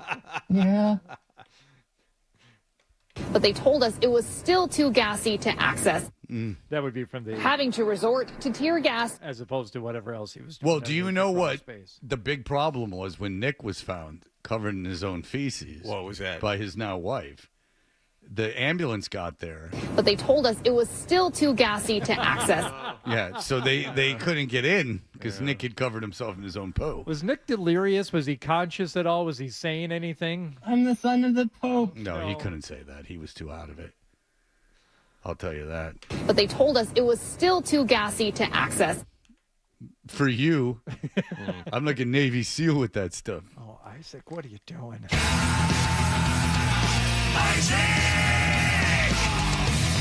Hi. Yeah. There was one more story, Fred. You're afraid of the glory hole at the Tempe, Arizona Flying J? but they told us it was still too gassy to access. I'm the brave man that will access it. There was one more story out of Florida that I desperately wanted to find audio from just for what the sheriff had to say. A Polk County man was behind bars after committing a burglary and attempting to make a getaway on a stolen golf cart. 60-year-old Ronald Spiker of Fort Meade broke into a trailer, stole a TV, and then tried to flee on a golf cart. The sheriff there in Polk County said, "I don't care if you're driving through a pine forest, we can still catch you, because our deputies are the best." He'd be qualified to be an old cranker, and now he's in the county jail. Once again, charged with burglary and theft. Bad decision, not his first bad decision. Yeah. The fact that the sheriff is calling upon his deputies to be good enough to catch a 60-year-old fleeing on a golf cart, I would say gives me great confidence. No need for SWAT. Law No, enforcement you're good. there in Polk County, Florida. My grandmother lived in Polk County, Florida. Where is that? At Lakeland. Oh, okay. By Joker Real Merchant estate. Stadium, where Got the it. Tigers play. Yep. It's a real dump. Well, they said it was on a small farm. I said, oh, they have farms there in Polk County? I guess there's all kinds of farms. Yeah, meth I've never farms. seen one. Yeah, I mean, a farm not in the traditional agricultural sense, but a farm of desperation. Yes.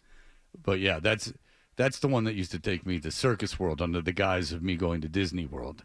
Got it. And then we'd pop over to Circus World. I went to Circus World. I mean, I was 5 maybe, but I remember you got a little circus show while you were there. It wasn't just, going around and looking at props. They actually performed. It was a disaster. Oh, it was the most depressing place on the planet. And what happened was when my my father's father retired, he made the executive decision to not take the pension, but to take the money. And no, he took the pension. So he took the pension, but he didn't get any money, which was probably the right thing to do. You want the pension. But then he died right away. So my grandmother had no money. The pension didn't transfer over to her? Nope. Oh. And so she that's how she ended up in Lakeland. And it was a dump, a real dump. So take the pension. My father's got a little pension. You know that? They don't make those anymore. What, from the ad agency? Yep. It was an independent ad agency. Wow. Yeah, what are you pissed at him that he got a pension? He's 82 years old. That's how things were. No, I'm saying, Jesus, how companies used to treat their employees. Yeah, and I mean, we're treated, very well here. But who do you know outside of a teacher or government worker that gets a pension? Nobody. I know there's one company in town that did it that my wife actually worked for a while. And after she left that company, I found out years later, said, wait, what? Had you stayed there, you would have gotten a pension. Yeah. Oh. Yeah. The pension is a good thing. Yeah. They don't. Yeah. You don't. You're not a lot of like company good matches anymore too with the 401ks. How about any match? Oh, that would be crazy for a publicly traded company. No. No. To do anything to aid their employees' want or ability to retire one day, or just to give company stock, even for whatever it's worth. It doesn't cost you anything. Just, I mean, if it loses money, it loses money. It's just ancillary stuff. All right, we'll be back in just a moment with our good friend Cedric Maxwell, who can, I guess, in person congratulate me on improving his broadcast. We'll be back in just a moment. Stay tuned for more.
There you have it.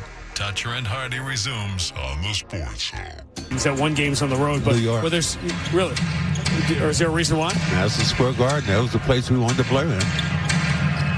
The only thing I hate about this building is there's a door which is open behind us, and it's like it's a wind tunnel coming in here behind us. And getting a little colder here in New York. Barely got to 50 degrees today. You know, something still, even for Cedric Maxwell and the rest of us, Madison Square Garden was home. When I played there in 1976 in the NIT, I fell in love with that building. And that's from seeing it so many times on TV, the great Knicks teams, 1973 when they won the championship, I was like glued to it. Defense, and oh man, I love that. Well, you know me, I'd rave about Madison Square Garden, but that guy in the morning show would say I'm leaving again, so I'll just keep it to myself. Jalen gets the first free throw. And you're Cedric Maxwell talking about his time playing in the NBA and in college, playing in Madison Square Garden, and then Sean Grandy was about to pipe up some boring story, and he stopped because of me. And then he mentioned me.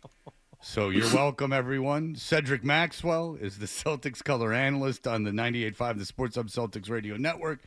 Cedric is brought to us by East Coast Metal Roofing. He joins us on the Volkswagen Dealers Expert Hotline. Hello, Cedric. Hey, gentlemen, how are you guys doing today? We are doing very well. And I feel very, very, very good about myself about that story was saved.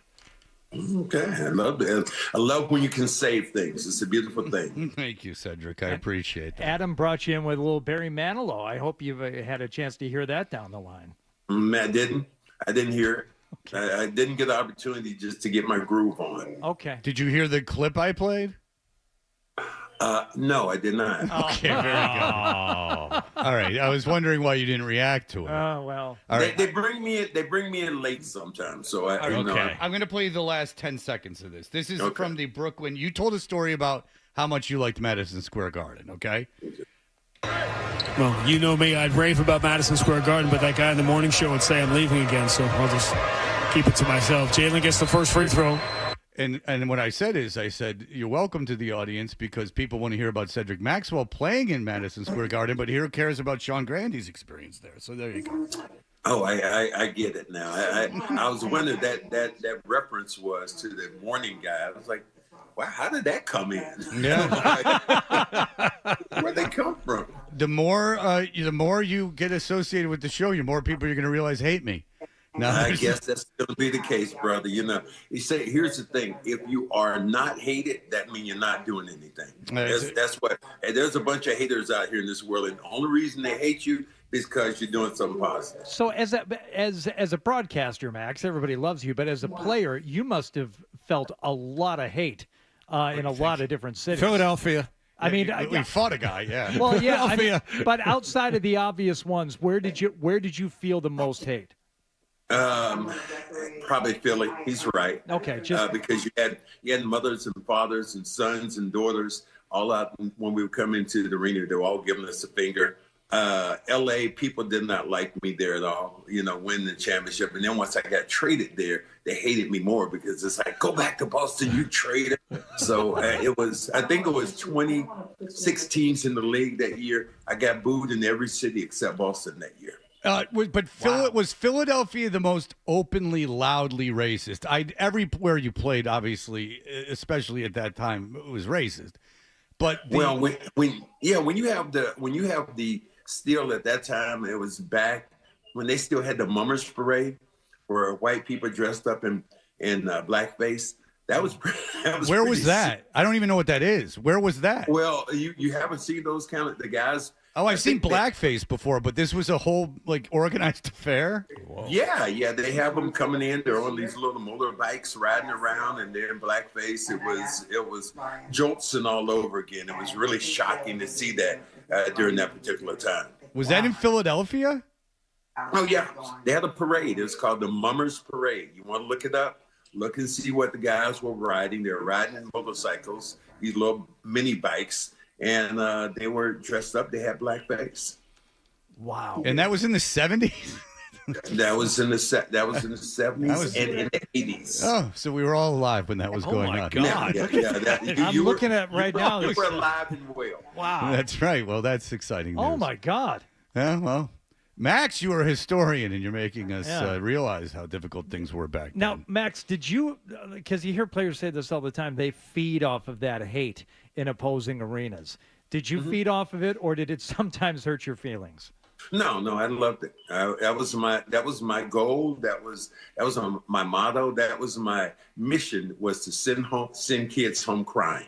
That's what I wanted to do. Is if I can get some kid who was sitting behind the bench and he starts crying, that was like perfect for me. It's like and tell his dad, hey, I think you should take your family home because the game is over now. That was the bet. So that was my mission, going to those opposing cities. Yeah, because I imagine on a non physical and non inhuman level from the crowd, that can be fun, like shutting them up, like that is that more rewarding? I guess you've probably been asked this a million times. But what's more rewarding, shutting the crowd up or getting the crowd at home going? No, to me it was more shutting the crowd up. Getting them emotionally disturbed driving home was just perfect for me. I thought that was the best thing. When you would go to an arena, especially in LA, and all the beautiful people were there and they would dance, and then we would beat them.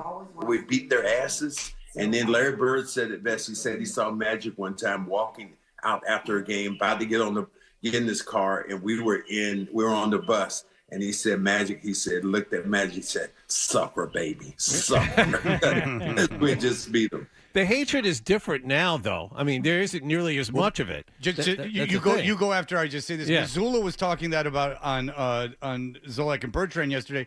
Missoula was talking about how the NBA is a little more physical now. Go ahead, John. Yeah, but you don't have, I don't think, that hatred today from fans toward other players. Like back when you played, Max, obviously people hated Bird. People really hated Ainge wherever you guys played. They really hated Ainge. But I don't think there's that kind of hatred toward the current Celtics roster, unless you're seeing something we don't. No, I don't think you see the animosity as much now for Brown or Tatum. That doesn't happen. I think one of the things I look at is that the hatred among players isn't what it was. Because how dare I ever change jerseys with any player? That I was like, hey, let me have your jersey. You have my jersey. No, let me have my jersey so I can wipe my. Never mind. Well, yeah, but also, back in the day, I don't think there was any thought that the player from another team, and I know you obviously you went to another team, you went to LA, Max, but there was never any thought that that Larry Bird, he's going to kill us tonight, but he might end up on our team here in a couple of years, or or we played AAU together and we were the same age. Or even from the fans, like in Boston, it's like, Lambeer sucks, but yeah, he'd be really good on this team in a couple of years. There was no thought given to that, and now I think fans think about it all the time. Like, yeah, this guy is killing us tonight, but it'd be great to have him here on his next deal. Well, you think about it. Do you think Marcus Smart was like that?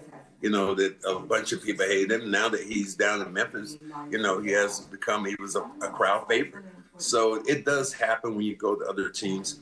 The animosity goes down less, but still, it's just it's rough when you think about fans hating you hating them. But for me, that my day was made when that happened. And if I went and the people were laughing going out, then my day wasn't made. It's funny because Draymond Green was on some podcast. I guess Draymond Green has a podcast, and Fred VanVleet was on, and VanVleet was like, "You kicked my boy in the nuts, like you kicked my guy in the nuts," and Draymond was like, "Yeah."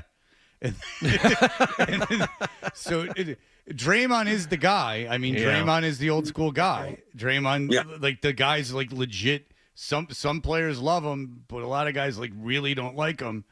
But nobody's gonna. But here's the thing: nobody's gonna do anything about it these days. Right. Nobody in this league right now is gonna bark well. They're not even gonna do that. They wouldn't even crack one of those. These guys are gonna punch each other. They're not around each other. They don't have that animosity because one, they don't want to be fined. The league frowns on it, so it's a completely different standard now. The way players feel about each other and how they play together. That being said, Can you tell teams' level of play goes up? It's a long regular season. I understand teams aren't going at it as hard as they can every night. But do you see this season with the Celtics teams that they're playing going especially hard? Can you see as an ex-player them taking things more seriously than they would in like a different kind of regular season game? Yeah, it does. First of all, when the Celtics come to town, it's completely different. The environment goes up. But when you are the world champions in the Celtics, what you do, you make a season for a team. When they come in, they beat you in your place, their place, wherever it is. All of a sudden they get revved up.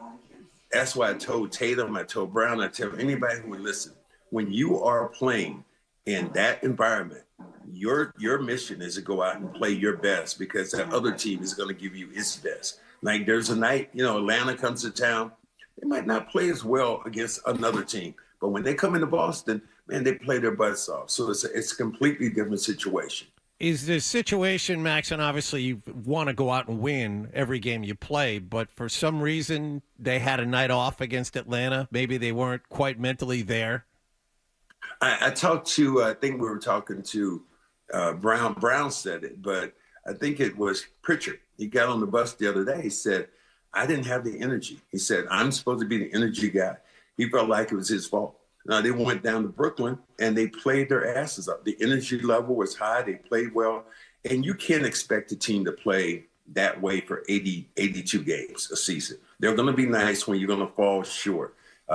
People last year, I think, criticized Missoula when he pulled his team out in Milwaukee. They were down by 25, and he didn't bring the starters back at all in the second half. But he knew what his team had. So you can't be mad when a guy goes out and he buys a grocery. He knows what's in the refrigerator. When they went to Milwaukee, there was nothing at all in the fridge. Mm. I understand that you've done a lot of these games, but it just seems like Tuesday there's a game with a little extra juice to it. Cleveland's undefeated. They're coming to town to play the defending world champions. I would think you as a broadcaster, maybe that one has a little extra meaning. Has some more juice. If Cleveland comes in here and they're undefeated, coming to Boston, you're the world champions. This is these games we play trying to go to Vegas. This is one of those games we're playing. Right. And so you're going to be in tournament games. So there's going to be a lot more about this game. And you're trying to show Cleveland that, you're the big dog. Cleveland has come in. They played very well. I like their team. They're young, they're dynamic. I love the players, the coaches. But if you're the Boston Celtics and this is a home game for you, and I mean everything right now, all the press, all the media, everybody's going to be there. I expect the Celtics to come in and play lights out in that particular game. And you're doing all this, again, without one of your best players, Porzingis, who's going to change the entire scene of your team once he comes back.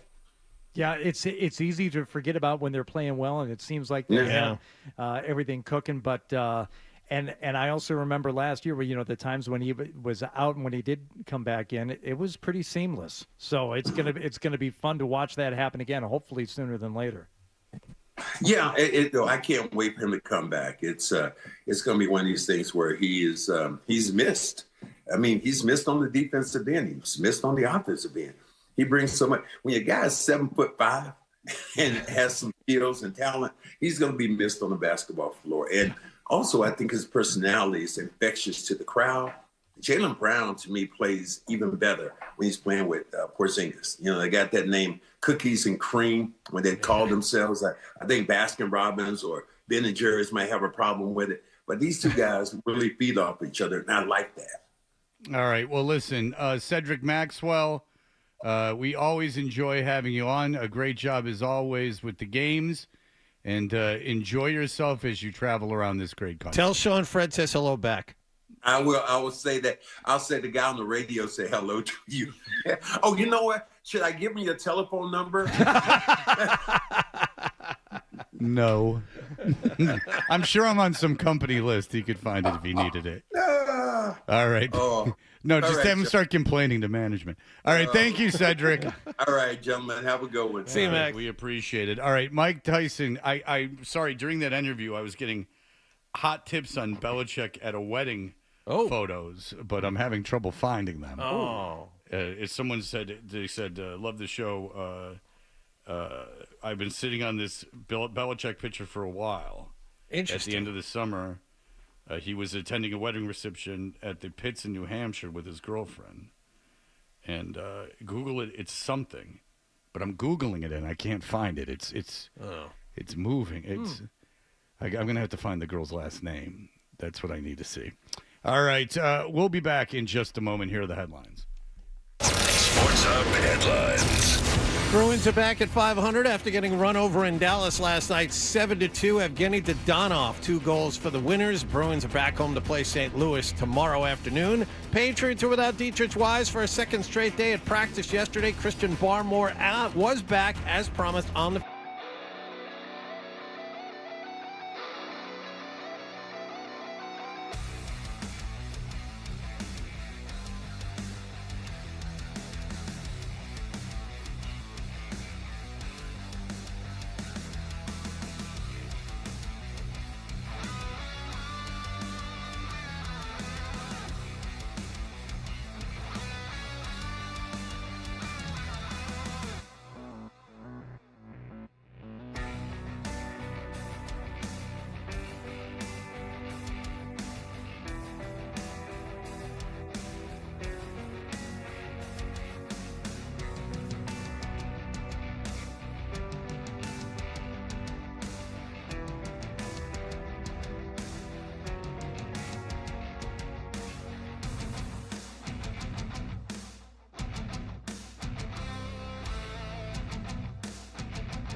Never had to knock on wood, but I never had it yet. No, you said you didn't want to hear more music in the morning. Okay. Here's more Toucher and Hardy on the Sports Hub.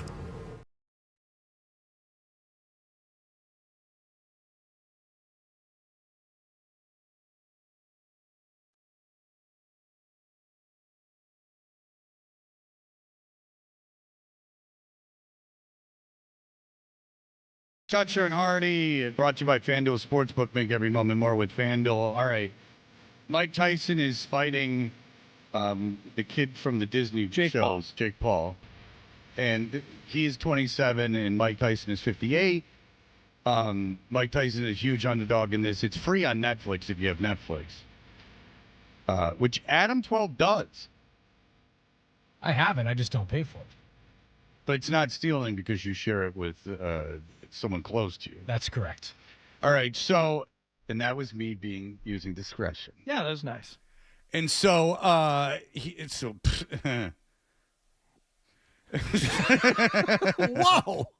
Is that a single Freedom Rocket? I missed that. Yeah, I mean, it's YouTube. I can do whatever I want on the World Wide just Web. double Freedom Rockets. Wow. What was that for? You were saying that was he's creating a line that I can't be trusted, and he's getting to you, John. He's already got. Well, it I to already you. have empirical data that you can't be trusted. You were saying I already know that. I already know you you can't be trusted. You said that was you were being sarcastic when you said that was you using discretion. So I gave you a sarcastic. Yeah, that was nice.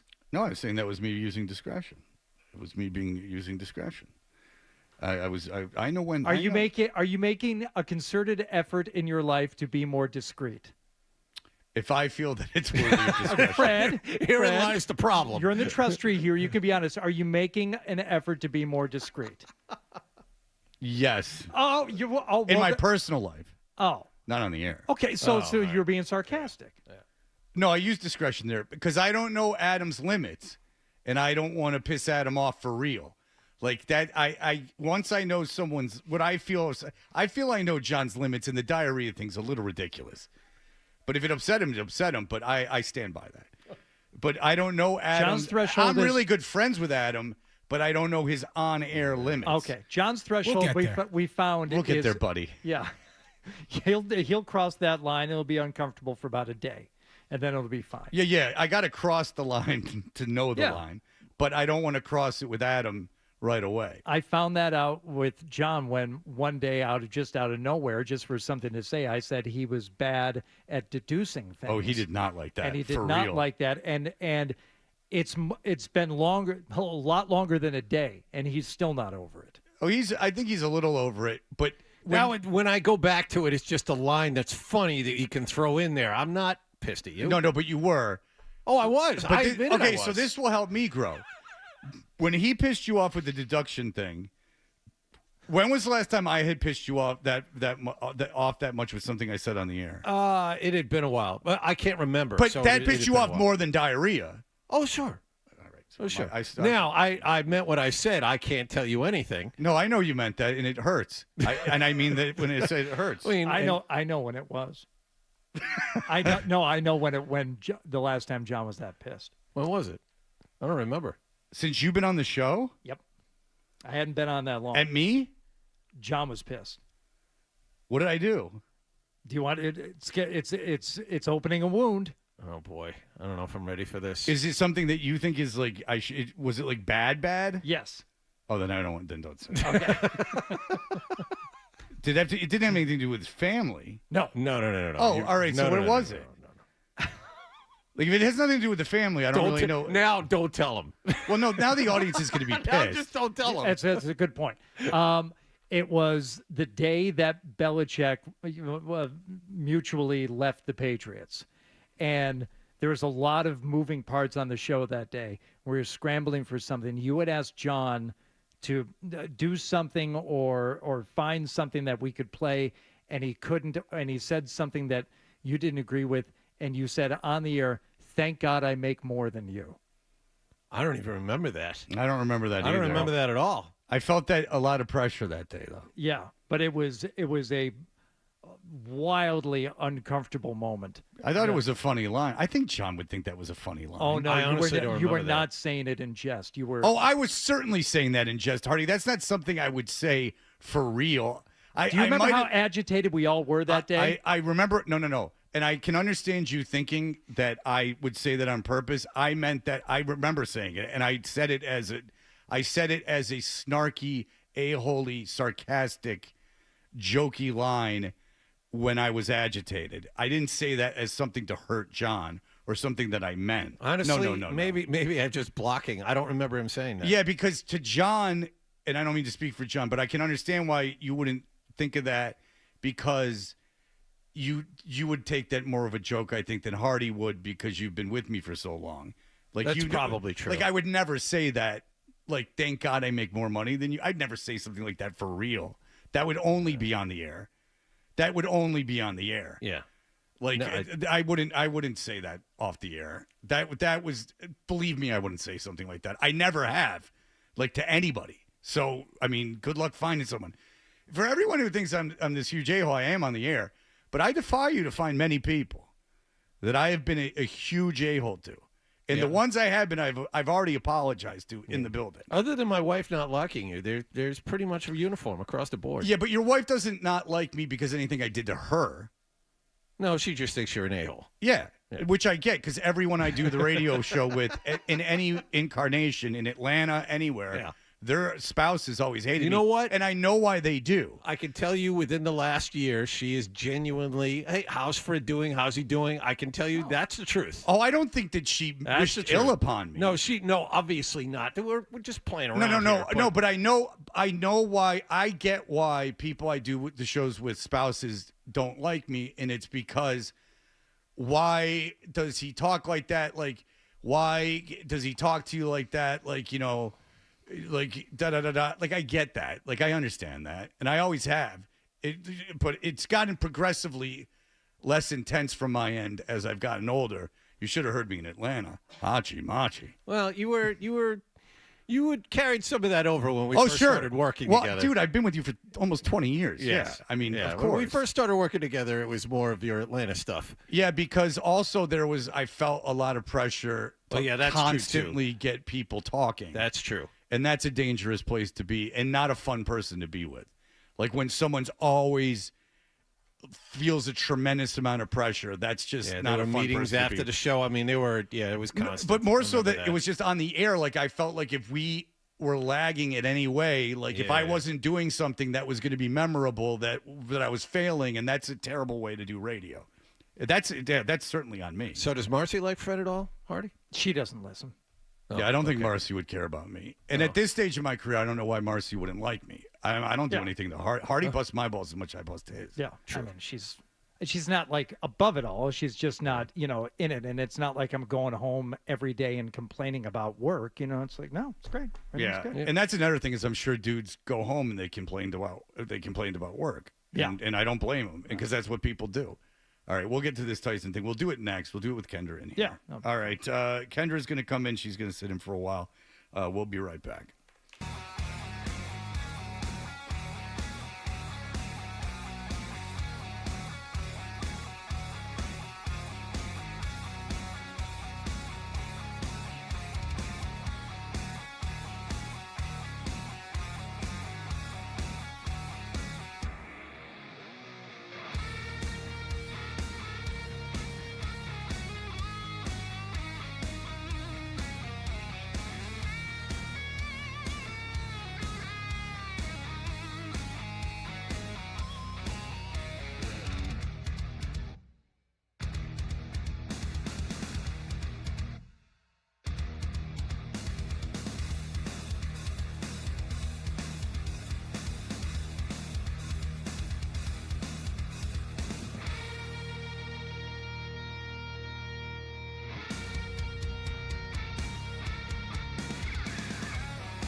Houston, Texas. Jeremy Swayman, unfortunately, was the goaltender for all 7 on net.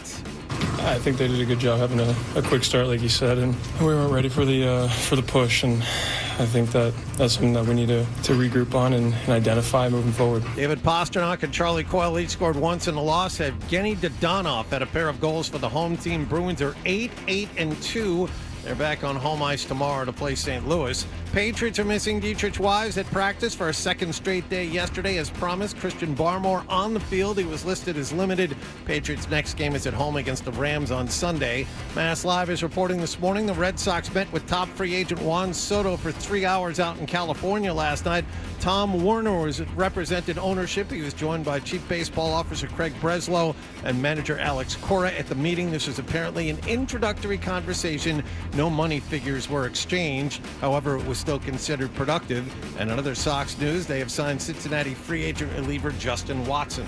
Sports Hub headlines are brought to you by the 3-course prime rib dinner this weekend at the 99. Slow roasted prime rib, 2 sides, and a free 3-course meal upgrade Friday and Saturday after 4 p.m. and all day Sunday. You gotta love the 9s. I'm John Wallach of Boston Tone for Sports, 98.5 The Sports Hub. Your next update at 9:30. No matter where you go, you're always connected to Boston sports with the 98.5 The Sports Hub app. Download it wherever you get your apps today. Half Toucher. Dressed like a gorilla. Half Hardy. A big, beautiful ball of flame. And a whole lot of Boston sports. And I have had many offers to become an insider. The Sports Hub.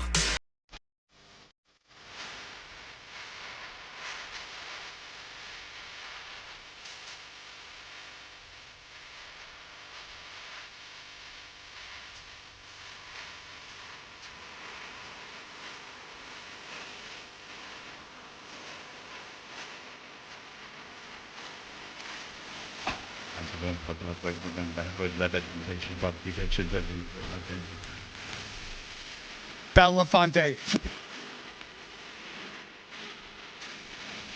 There's some controversy whether that needs to be censored. If you go to Rap Genius, it does need be censored. We did censor it, but I suppose you do because he rhymes figure. Yeah. With that after. Okay. Kendra Middleton is a fan of everyone, or everyone's a fan of Kendra's. She's brought to you by DraftKings Sportsbook. We'll go around the NFL with her in just a moment. No, you can watch us on YouTube live, and then it's on YouTube forever. And so you can see the many stages. Now that I subscribe to 98.5 The Sports Hub, videos of us come up on our algorithm. So I see some things that I do, and I'm like, wow, that was good. And I see some things that I do, and I'm like, oof, not so funny. So, but the important thing to know is that I'm watching myself. All right, which is what all non-narcissistic people do. All right, so Mike Tyson is fighting Jake Paul, and I suppose there's a betting angle that we can get to. But Mike Tyson's older, not old for a human, but old for a boxer. He hasn't boxed for a long time. There's some talk of the morality of this fight happening. There is. There's like a lot of people. You guys have read that, right? There's like talk of like if this should be legal. Put a 58-year-old guy in there with someone 30 years younger than him. There is an inherent danger involved if the 27-year-old knows what he's doing. Which Jake Paul, whatever, is a boxer. Like he might not be the best boxer on the planet, but he's a professional making money quality boxer. I don't know. Did they factor in the kind of crazy Mike is when they licensed him? I just don't think there's a lot of standards to licensing things. I mean, look at when they let Holyfield fight. I mean, they let Holyfield fight where it was cruel. Way past. Yeah. Where even like people were tuning out because it was so cruel. The scary thing is he's not the only one. How many punch-drunk fighters have lasted well into their 40s that were slurring words? And then they can't fight anymore. They can't even protect themselves. At least Tyson has his wits about him. There were a lot of fighters at the end of their Holyfield among them that couldn't put 2 words together. Well, Jake Paul gave Tyson a very expensive dove. He gives people presents before fights from a warm place, and Mike Tyson didn't like the dove. All right, or the pigeon, rather. It was a pigeon. All right. So what is this, Hardy? There's a child interviewing Mike Tyson. Yeah, she's 14 years old. She's got a YouTube channel called Jazzy's World TV with 750. She got what? She got a YouTube who? No. Man, jazz is about the soul. No, this is jazz about your lips bleeding and your arm bleeding from the spike. Hey, Hardy, you won't get wet. No, I don't want it. I don't want any of your Kendra? P-Dog. I don't want any of the... Kendra, have you met Jazz Wallach? Yes. Okay, you I have. I'm Jazz Wally, I don't want any angel dust or any heroin. No, thank you. Jazz Wall. If you want to ride on the bus, honey, you better come up with that dope. Jazzy We ain't taking you to Peoria with her unless you can supply some dope. Make use of yourself, woman. Get me my dope. You might as well leave the room till about 10 past. All right, very good. So this 14-year-old is, you said Jazz. Yes. In fairness. 750,000 YouTube subscribers. She's interviewed the likes She's a billionaire. Probably. Oh, come on. Lil Wayne, Denzel Washington, Kamala Harris, and she found Well, a lot of good that did her. Yeah. Found herself interviewing Mike Tyson as part of the media push before this fight on Saturday, which will probably go off around midnight Boston I know, it's time. unfortunate. It's kind of Are you going out for Kendra? Brutal. Oh, absolutely not. Are you going to watch it? Beaton and I were actually just talking about this. It's on Netflix, and I do have Netflix, so maybe as I'm falling asleep, but I have our show so early tomorrow, I'm probably just going to watch some college football and go to bed. Is there a lot of gambling on this? There is a lot of gambling on this, yes. Do you have a take on it? If you don't, it's no big deal. I just want to play the interview. I but do it's and just, I you're don't. here. Like, I think that this is absolutely silly. I'm obviously cheering for Mike Tyson. I hate the Paul brothers, but it feels like there is some sort of... I'm a conspiracy theorist. It feels like there's something silly going on. Well, there certainly was in the Mayweather McGregor fight. He carried McGregor for that whole fight. Didn't train for the fight. No. Carried him for 10 rounds. And he just carried him. All right, so here he is. He's being interviewed by a 14-year-old girl, which is a really good idea. A constantly high Mike Tyson. First and foremost, to have a young, convicted rapist, a young child around Mike Tyson. Period. But the interview goes to a weird place. Isn't it funny that we're all, because I'm rooting for Tyson too, we're all rooting for a convicted rapist? Yes. All right, here we go. Well, in your return to the ring for this fight, you are setting a monumental opportunity for kids my age to see the legend, Mike Tyson, in the ring for the first time. So after such a successful career, what type of legacy would you like to leave behind when it's all said and done? No, I don't believe in the word legacy. I just think that's another word for ego. Legacy doesn't mean nothing. That's just some word everybody grabbed onto. Someone said that word and everyone grabbed on the word, so now it's used every 5 seconds. It means absolutely nothing to me. I'm just passing through. I'm going to die, and it's going to be over. Who cares about legacy after that? Yes, youngsters. So everyone study hard and get that education because it ultimately means nothing. He sounds like the guy in the T station that's asking for extra change and just slurring some craziness as I'm you're sure walking by. there was a time in his life that he would have been. I mean, if he didn't know how to fight and he didn't have a second act. He was on his way. Yeah, If Customato doesn't find him, he's on his way there. Absolutely. Yes. By the way, his book is very good. So he's talking to the 14-year-old girl. His lesson is, honey, life is meaningless. These are just words people make up. What's the point? It means absolutely nothing to me. Yeah. All right. So, but he hasn't sworn. Not yet. With a big ego, so I'm going to die. I want people to think that I'm this, I'm great.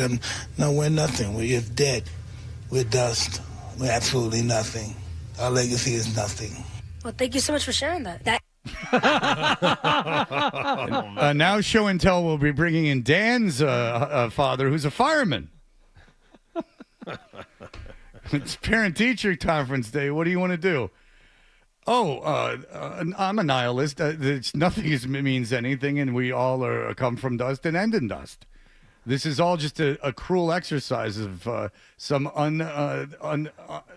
unreal God that we are just marching towards like lemmings towards the cliff of death. Thank you, everyone. Get A's. No, we're nothing. We're just dead. Do you think when you're do you think in 80 years when you're in 70 years when you're dead, anyone's going to care about what you got in history in middle school? No, we're nothing. We're just dead. Thank you. Up next, gummy bears and ice cream. A delightful treat. Up next, Charlie's father, who's a reverend in the Methodist Church. Well, I'd like to refute what the other man said. That is something that I have not heard before, someone say that as an answer. Can you really imagine somebody say, I want my legacy to be this way when you're dead? Why do you want somebody? Do you think somebody really wants to think about you? What's the audacity? I think I want people to think about me when I'm gone. Who the cares about me when I'm gone? Well, my kids, maybe, or grandkids. Who the cares? And again, thank you so much for sharing that. Yeah, there's no energy or order to the universe. There is nothing.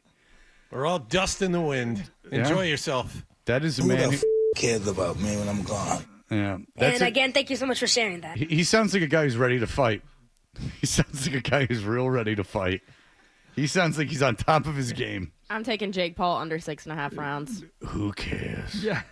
You know, there's been people saying a man of your age you've had some health conditions that you could die in the ring. Yeah. Who the cares about me when I'm gone? Yeah. All right. But you have a bunch of kids, Mike. I mean, they might be. Who the cares about me? You wouldn't like to see your grandchildren a little bit longer? I mean. No, we're nothing. We're just dead. Okay. It means absolutely nothing to me. All right. Well, I mean, sounds like a man who's pretty happy. You're dead.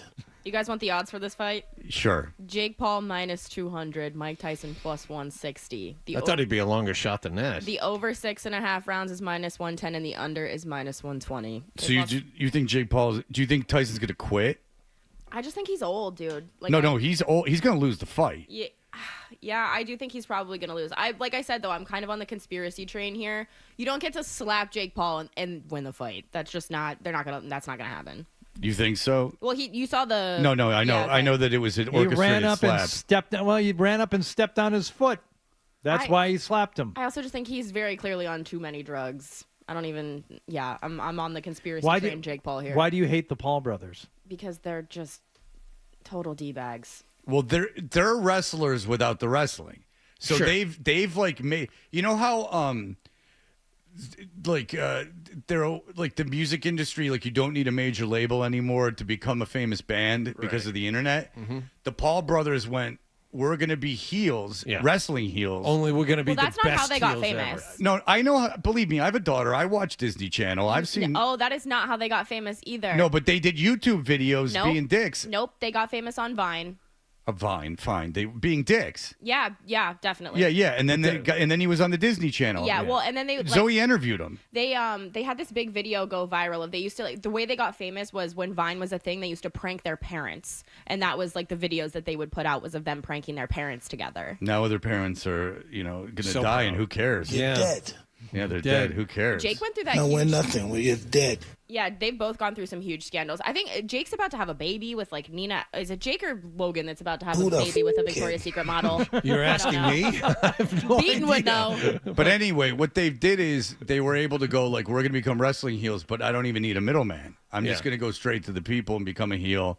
I'm going to teach the one kid. I don't even know what the other guy does anymore, but the one kid taught himself to box. He's become a pretty good boxer. And now this is the biggest fight that I can remember happening. This is where the boxing game has gone. Yeah. We just unified the heavyweight title within YouTubers the and last Mike year. Tyson. Yeah, this is seriously. They're holding this at AT&T Stadium with a seating capacity of 100,000. They Because- couldn't do that when they unified the heavyweight championship last It year. has to be spectacle. It can't just be the two best boxers Right. in the world to get anyone's attention. It has to be McGregor. It has to be Tyson, Paul. Has to be the guy everyone used to hate against the current guy that everyone hates. Don Morocco, Jimmy Snuka. Right. Well, yep, same thing. Yep. Same thing. Got it. You know what Don Morocco was a lot? What's that? Intercontinental champion. He would hold that belt. Took the belt off Ivan Putski one night.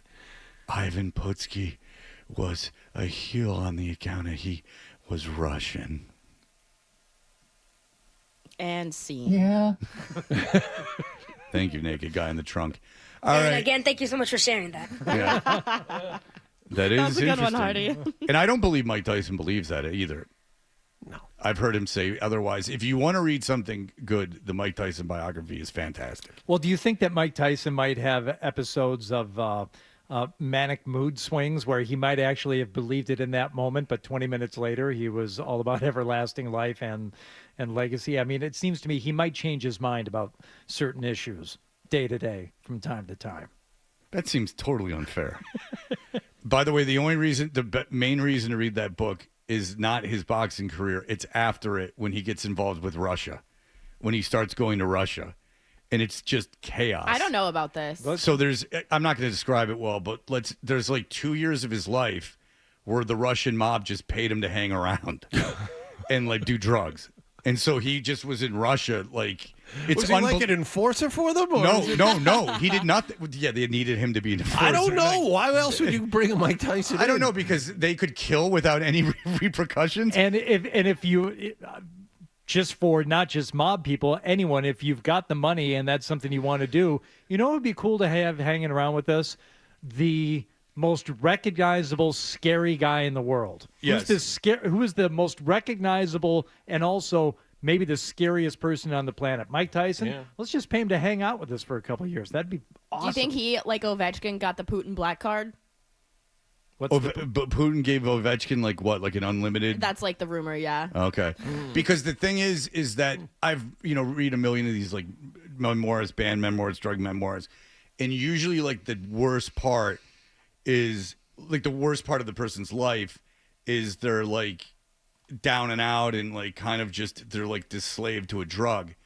Tyson's down and out period is he's in Russia, just like basically just being taken care of by the Russian mob, and they're just and the he's Putin doing black card, and he's doing like whatever he wants. It's quite frightening. The man has lived a life, that I can tell you. I do not want to switch places with him, nor never would. And he's been convicted of awful things. Can I say something controversial? No. I don't think a face tattoo would hurt that bad.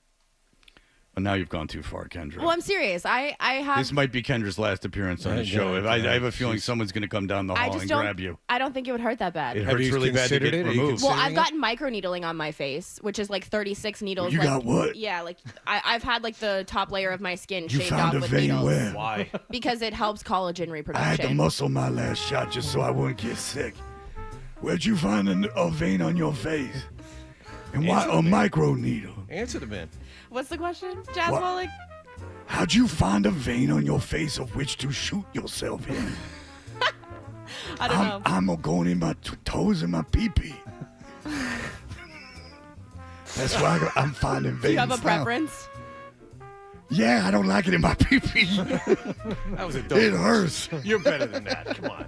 Even Jazz Wallach is sensitive. Come on. All right, very good. We'll be... You're listening to Toucher and Hardy on the Sports Hub. Every Friday.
who you are. And to credit to the guys, I thought they handled it really well, and we were able to kind of get back to the best version of ourselves, and that's what I think. Dulac and Bertrand, weekday mornings at 10 on the Sports Hub.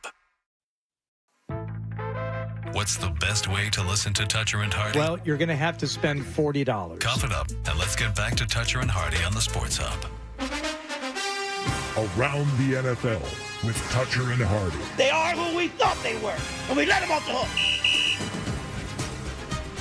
Hey, we are Toucher and Hardy. A great week of NFL lineup of NFL action coming up this Sunday. And Hardy, what are we looking at here? Well, let's not bury the lead here. We've got the Kansas City Chiefs and the Buffalo Bills. Andy Reid on his team. I mean, not a lot of losses for them so far this season. You bust your butt and you maximize all you can do with the time that you have to get better and to know the information that's in front of you. And so then you don't have to worry about all that other stuff. You maximize it out, then you get to a point where you go, all right, this is as much as I can do. I'm going to just go out and do it. And so it relieves some of that, we're 9-0, we're, whatever. I mean, it's just 3 Super Bowl, all that crap. You got to do the work to get the result. I don't have a crystal ball, and nobody does really. And so, you go play. I got to believe that everybody on that team right now is thinking about how do we not think about being undefeated. That's got to like dominate your mind when you're not doing something specific to the game plan.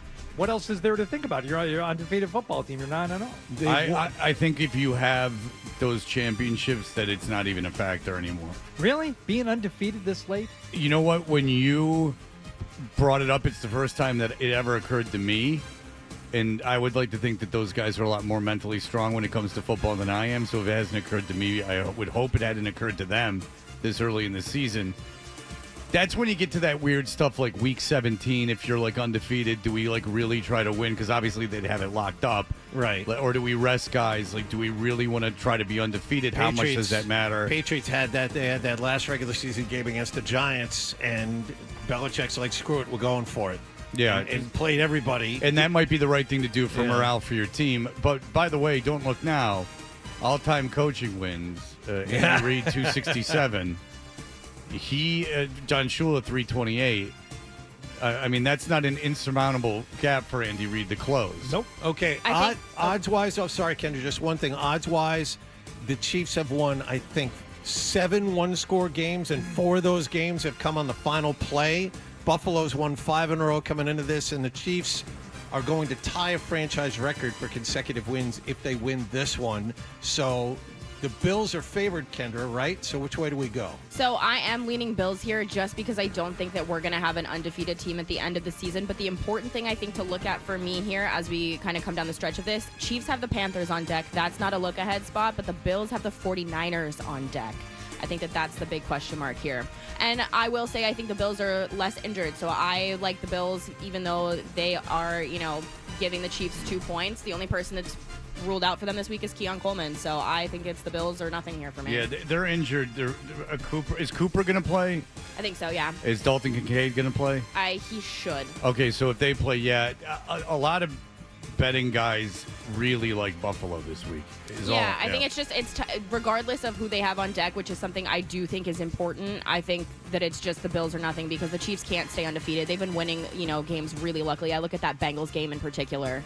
Do you think the games have been rigged? What do you think of the referee getting the FaceTime with Taylor Swift before the Kansas City game? So I actually do think that Dan and I have gotten into this on our show. I think that refereeing has been a problem this year. Dan and I both are a little bit of like a conspiracy theorist with this. Dan is? That's not true. Crazy, right? No. But he's so educated. So I do think that refereeing has been a problem.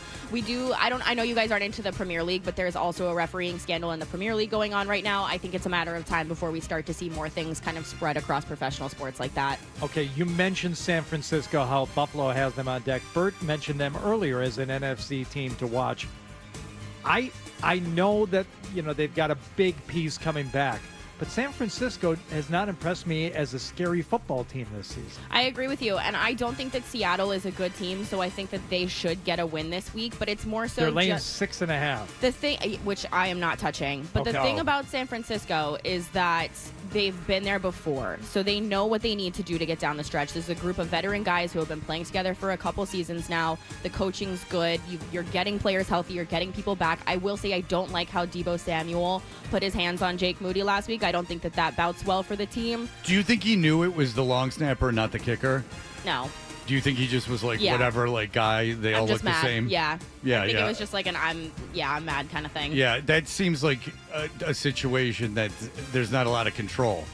Like I understand elite receivers are hard to control, but you can't be putting your hands on guys, especially in those situations. Like, how is that going to improve Unless you're Jim Montgomery. Yeah.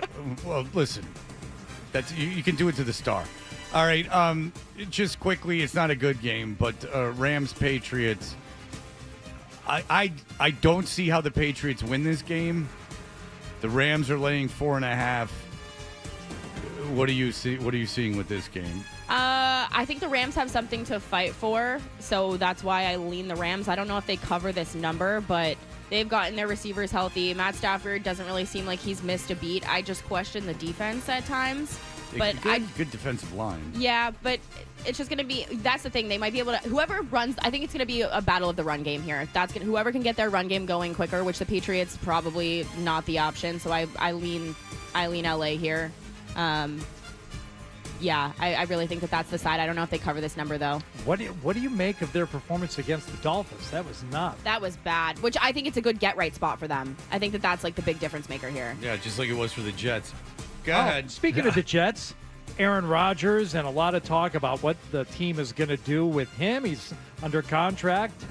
Does Aaron Rodgers even want to play next year? Not really. Not for the negative. No, not really. You don't want to play in 2025? I think so, yeah. I think so. It doesn't do him any good if he retires. It's a $49 million dead cap hit if he retires, which I didn't even know they did. There's no quarterback in waiting either. They drafted the kid from Florida Jordan State. Travis, who's missed the entire season, right? Well, they knew that was going to happen. He had a brutal injury. Blew up his knee during last game of the season. His whole leg snapped in half. But Travis could have been a late first or early second round pick had he not hurt his leg. Sure. Correct. He played a lot of college football. So there is someone there. Now he's a Jet, so the chances of him making it are zero. Sure. The Jets are favored, though, against the Colts. Yeah, they were favored last week against Arizona before they got scored on in every possession. The play here, 31-6, yeah. Anthony Richardson anytime plus 205. I think that's absolutely the play. Like you can run the ball on the Jets, and Anthony Richardson has got to get that confidence up, and I don't think there's anything better for that than them letting him keep the ball in, short goal And look at how situation. Drake May ran against the Patriots against the Jets. The Jets have had a lot of trouble with mobile quarterbacks this year. Kendra, I always ask you about big numbers. There is no bigger number. I think this is the biggest number of the season. Lions and Jaguars, you two are intimately involved here with this kind of game. Jaguars are 14-point underdogs. Do you touch that number? So I told you guys actually low-key last week that it was going to be Mac Jones before the news came out, so I will take that victory lap. But this is absolutely, like I said, a Trevor Lawrence masterclass. I think that Doug probably gets fired this week. That being said, the Jaguars are one of the best teams against the spread this season. They have covered a ton of games. Dan's made a lot of money on Jacksonville. 14 is a lot. I would say I would take Jacksonville at 14, but if it moves back down to 13.5, that's where I don't touch it. Just because the issue for the Jaguars this year has been the lack of complementary football, and with Mac Jones starting, it's going to have to be a defense day. We saw that last week. We were so close to hitting that defensive score. But with Mac Jones, I think that's the problem, is there's just going to be no scoring. That being said, if it's 14, I probably lean Jacksonville if it moves back from two touchdowns. Marty, you touching this one? No. Oh, I'm not. Yeah, no. I'm not laying 13.5 points outside of college. I mean, I think it's stupid to do in the NFL. Agreed. Having said that, I wouldn't take the Jacksonville in the points either. It's just a game I have no interest in other than just a win for Detroit. Yeah, no look ahead really here. Lions have Colts on deck. Jacksonville has a bye. This game just is what it is. Big weekend. We already talked about the Tyson Paul fight Saturday night in Dallas, and then the Cowboys will take over the stadium on Monday night to host the Texans. Mike McCarthy talking about his team, and they're struggling. I'm never going to try to be somebody else. So So if anything, these moments really confirm, who you are, why you're here. And that's the way I look at it. I think this is an incredible opportunity for this football team. Mike Tyson, why are we here? I'm going to die, and it's going to be over. Okay. I just wanted to make Thank sure. you so much for sharing that. I just wanted to make sure we're all on It means the same absolutely page. nothing to me. Yeah. You're dead. This is also a big number. 7.5. One that I would lean Houston on this one, but if there's ever a point where Dallas is going to do something, you would think Monday Night Football against another Texas team. Sure. Yeah, and They seem Jerry's pretty motivated. Jerry's coaching for his job. They have a It divisional means game. absolutely nothing to me. They have a divisional game next week. I would lean the Cowboys to cover this number with a Texans win if I hadn't gotten got by the Cowboys so much this season. I just can't go back to that well. None of these games seem particularly good to bet on except Buffalo. Good games to watch, but not good to bet on. They're great. Ravens Steelers is a great game. Yeah. But and could be the best game out of all of them. A great offense against a great defense. Yeah, what else do you like this weekend, Ken? I really like the Bears if the line moves back to 6 or 7. I think that's a good spot. It's a good get-right spot for them against a divisional opponent. I also really like the under in the Vikings-Titans game at 39.5. I think Sam Darnold's turned back into a pumpkin and Will Levis is back, so we're probably going to get some... Is Will Levis starting? He should be, yeah. Will Levis is starting. You like the under at 39.5? I do, yeah. I think, well, that's the thing. I just think that Sam Darnold's turned back into a pumpkin, and that Titans offense, outside of Calvin really can't do a whole lot. And the other game that I like is actually a college football game. I like Texas to cover 12 at Arkansas this weekend. By the way, the Titans' offense is terrible, and the Vikings' defense is otherworldly. Yeah. So I can't imagine the Titans putting up. I can't imagine them putting up much more than double digits in that game. Agree. If that. Yeah. So 39.5 is. I agree with Kendra. That seems like a pretty solid under for that game. And we've seen a lot of, last week was a week for unders. It's just, I was talking to Beaton about this before I came on, and it doesn't feel like this season, the NFL, I will say the NFL product is extremely down. We look at the game last night, it doesn't feel like consistently throughout the NFL that any of these defenses are lights out defenses. It's more so just they're playing good enough and teams can't score. Well, they've had a long time now to look at other teams, and they got a lot of film on these teams at this point in the season. And there's just a lack of offense this season. Yeah. It really feels that way. There's not as much star power, I feel like, as we're used to in the NFL. It's really a college football season. You know what? Everyone back there has noticed it. That's the second time you've mentioned our own Ryan Beaton today. Well, yeah, because me and Beaton chat. Say my name. Good Ryan. Well, he works with me on Saturdays, too. I know he does. Just you guys are close. You just like, I was talking to Ryan. Yeah. It's an intimacy that's I'm there. involving him in the show. And he appreciates it, I'm sure. You want to hear someone that wants to compliment me? Of course you do. Dan, go ahead. Fred, I listened with an earbud, and I was with a customer, and Jazz Wallach saying pee-pee, I laughed in the face of a customer. So thank you. I don't break often, but you got me. All right. Bravo, sir. Thank you, Dan. I do appreciate it. Everyone loves Jazz Wallach so much. They all get it. They all get what I'm doing. They all are fans of 1920s junky jazz musicians. And its connection to John Wallach. Which came from an idea. Hardy was like, yeah, he sounds like he's super casual in this video. In the anniversary interview. Anniversary video. And then that became Jazz Wallach. Yeah. Yep. All right, Kendra. Well, it's always a pleasure. How do people get in touch with you and send you direct messages? You can follow me at Kendra. Which she encourages. At Please do Kendra that. Middleton. I'm on Blue Sky now as well. So Okay, explain Blue Sky, because do I need to know about Blue Sky I for think my you should- career? It's basically original Twitter from what I have collected. I'm pretty sure it's the guy who originally made Twitter's new platform. It's just supposed to be, I think, a little nicer than Twitter For now. Yeah. Until it's invaded. I want to know more strangers' political opinions. That's what I'm shooting for. Then stay on Twitter. Okay, because that's where I feel that's Blue my Sky safe is space. very kumbaya at the moment, and I'm hoping that it stays that way. Well, I don't even. Why do you think Instagram is so much more civil in general than Twitter? Because the restrictions of what you can and can't say are a lot different, which is why I get in trouble so much personally on Instagram. Yeah. Yeah, you've gotten in trouble with some BS too. I know. My video with Hardy, everyone loved that video. I still get messages about it to this day. People asking me to do that video with you more. And it got taken down on Instagram, and everyone thinks that it's such a good bit, but Instagram takes it down. So You couldn't tell, but in the video, Hardy had his pants unzipped.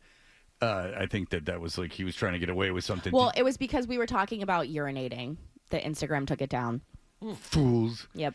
Did you get a new tattoo? Yeah, I got 2. What's doing? Let's see. I will show them to you when I get off, I guess. All right. Yeah, I Is got that 2. Hebrew? No, it's cursive. Oh, same thing. I can't read either. All right, very good. Thank you, Ken. You could tell him it Love was. you guys. Yeah, I mean, you might as well have just told me it was. We agreed you would have not called me out for being illiterate. All right, so we'll be back with the award-winning Stack segment.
such an fantastic explosion. 98.5, the Sports Hub.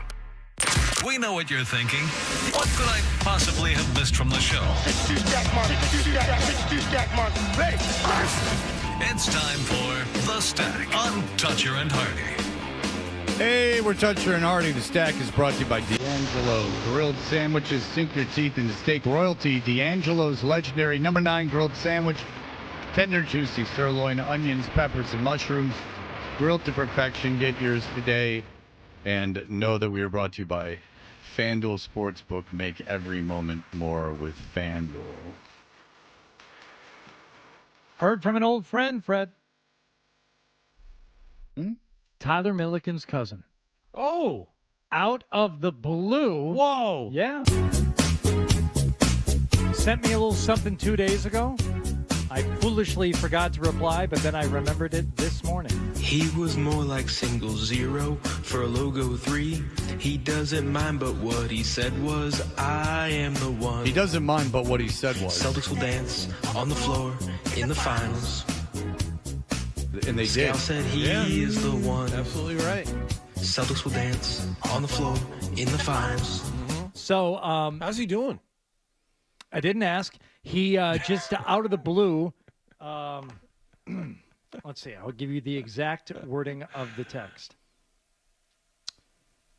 Hey, Hardy, I got another song for you if you want it. And then I replied finally this morning. Forgot to thank you for this. Going to play it today. Awesome wants to know when, so that's why I told him we'd play it. Must be good if we're playing it now. It's really good. Are you ready? Mm-hmm. Been around the world and found that I'm the best of the century. McDavid's got nothing on me, and you can see me on TV. Bergeron and Marshy. Your production skills have gone way down, Hardy. I don't know why you've gone to such an analog method now. Well, I decided to go like White Stripes on this one, lo-fi. Yeah, I know. So yeah, it seems like you went to Third Man Studios or something with this. All right. I heard it when he first sent it, and I said, there's not many things I hear and I say I can't do anything with this, but I can't do anything with this. I'm just going to play what he sent This is me. Flagpole Sitta, obviously, about a Bruin. I've deciphered that so far. Yes. And can you tell me the artist's name? Oh, Harvey Danger. Very good. They are two of my favorite lineys, and they both think I'm crazy. They caught up my man bun, now I score 60, goddamn you. I'm not sick, but I'm not well, and I'm so hot. My name is Pasternak.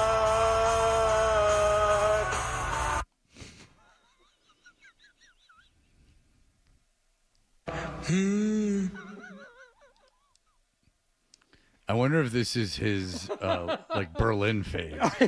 Is this his cry for help? This is his Brian Wilson in bed phase. This brings something to mind for me listening to it. Ooh. I mean, it's got kind of those vibes to it. A little bit of that, like So Cold in the D. The Beavis and Butthead of them playing So Cold in the D. Well, the dancing. Fantastic. The dancing It's just is- tremendous. And what an ad to come to Detroit. All right. Are you ready to find out what Adam 12 is going to be able to do in Boston this week? Oh, yeah, that's great. That means that we get to leave soon. That's right. So every weekend we take a look at things happening. That's right. Very good. In and around Boston, we decide whether or not Adam 12 will be able to partake, mostly on the cost. So we'll begin with dance. Built exotically as a multi-sensory flesh sculpture, Weathering depicts 10 people crammed on a metaphorical raft adrift in the waters of contemporary life. Through the piece, Faye Driscoll asks how we can process, in a bodily way, the historic events we lived through. This is a dance production taking place in Boston this weekend. Will Adam 12 attend? That's got to be free. No, on the contrary. We should get a Backstreet Boys thing it's got to be free. On the contrary, modern dance is usually pretty expensive. Yeah. I'm gonna side with Adam. I mean, I know my limitations. Yeah, he's not I going can't for go this. toe to toe with Adam on this. He's not going for this. This is even if it was I'm free, it might be Patreon too and- far out. Oh no, Adam would go. The You arts. think if it was free, you'd go? You know what? It's funny. I love the arts, but dance not so much. Yeah. See, You're all correct. This will cost you $32 at the Institute of Contemporary Art, 25 Harbor Shore Drive in Boston. I do love the ICA. Wow, great. You like music, Adam 12? I love music, Hardy. Would you like to partake of the talent and expertise of the New England Conservatory faculty and students during this series of concerts, presentations, and panel discussions? Yes, I would. Centerpiece is John Musto and Mark Campbell's later the same evening, a chamber opera that fleshes out the characters in 5 Edward Hopper paintings. Oh, this is just This that's is an free. edge for me. Does This anyone is know free. who Edward Hopper is? So he's the diner painter, right? Yeah. He Okay, paints- I didn't know that. Yeah. Oh, the lonely, the people at the diner. Yes. Like the, Night owls. yeah, Night Owls. Thank you. That's the name of it. Yeah. Okay, so what are they doing? They're acting out the paintings. Well, there is a chamber opera that fleshes out the characters in 5 Edward Hopper paintings. Do you know how like you're either the least or most interesting person on the planet if you put this together? Like you're either just insufferably boring or some kind of mad genius that has found a way. A had the inclination, and B found a way to pull this thing off. I'm gonna guess with the effort that was put into this, it is not free, but I would still pony up a couple bucks and check this I out. bet you. I just don't understand the concept of it. Free, and you can spend up to $20 on what? I don't know, but if the starting price is free, then Adam 12 will go. Wow, I was not expecting that. When is that happening? I'll send you the information. Thank you. He's writing on his hand, which is his other way. His planner is his hand. That's his iPhone. Maybe you guys have heard about this thing, the Friends experience. Oh, the I know what boyfriend that experience, is. What? I'm sorry. Go on. Well, that's extra on Seeking That's Encounters. right. That's right. Or Seeking Arrangements. I forget. If you've ever watched Friends and dreamt of living in a perpetual 90s New York full of spacious, mysteriously affordable apartments, cute cafes, and good times, this traveling exhibition with recreated props and whole sets from the iconic sitcom, even the couch from the show's intro, might be the closest you'll get. This is taking place now through January 19th. I've Zero seen. interest. Hate the show. I hate Overrated. that show too. Yeah. Awful. I've seen every episode, but I do not like that show. It's a bad show. And I would make fun of it, but if they had a Seinfeld one, I would go. Like if they had a Seinfeld one, I'd go for sure. When my son and I were in Las Vegas, they had a Stranger Things experience set up on the Strip. And it was great. It had recreations of sets and stuff to take your pictures. There was like 3 floors of it. It was very cool. Because you've all seen the photos of the Seinfeld set where it's like the diner and then there's the wall and then there's his living room. Like I would really, really, really like that. Yeah. Like a total That would be dork. interesting. Sure. And I know like women, hopefully, all like Friends. If you're a guy who likes Friends a lot, God bless you. I don't understand how. Kyrie Irving. But I know people have put that on social media. Said a lot right there. Yeah, Kyrie Irving got a tattoo, a big one too. Yeah. I think that's free, but you got to pay to get into the museum. Anywhere from $29 to $33. It is on Newbury Street in Boston. That probably has something to do with the. Well, that's a fair enough price. That's I mean, fair. if they actually Cost have you the something. stuff, Yeah. they should charge you to get in there. I mean, you got to. They got to rent some storefront down there. That's going to. Plus, you got to pull the stuff around the country. Yeah, exactly. Yeah. Huh. That's worth it. So have fun If at you the like Friends, that's worth it. Have fun at the Chamber Opera at 12. Thanks. Send me that info. Toot sweet. Where are you picking stuff up this weekend? Oh, at my parents' house. We're doing the leaves tomorrow. They got they're in the country, right? Well, no, they have a place in the country, but they're local as well. A lot of trees. Yes, oaks and maples. Japanese maples, actually. They haven't lost Sounds like fun. They haven't lost their leaves, I think. So look for Adam out there shoveling with his dad and his uncle. Does your brother get involved in these festivities? Of course he does. It's a family affair. That's nice that none of you moved away. All right, that'll do it for us. And again, thank you so much for sharing that. I'm going to the Bruins game tomorrow as a Nice. liaison There you for the go. Pucks and Paddles situation. Hey. So there you go. So if I see you at the Bruins game, make me look cool. Fan, and I'll go, get away! No, I'll hug you. All right, that'll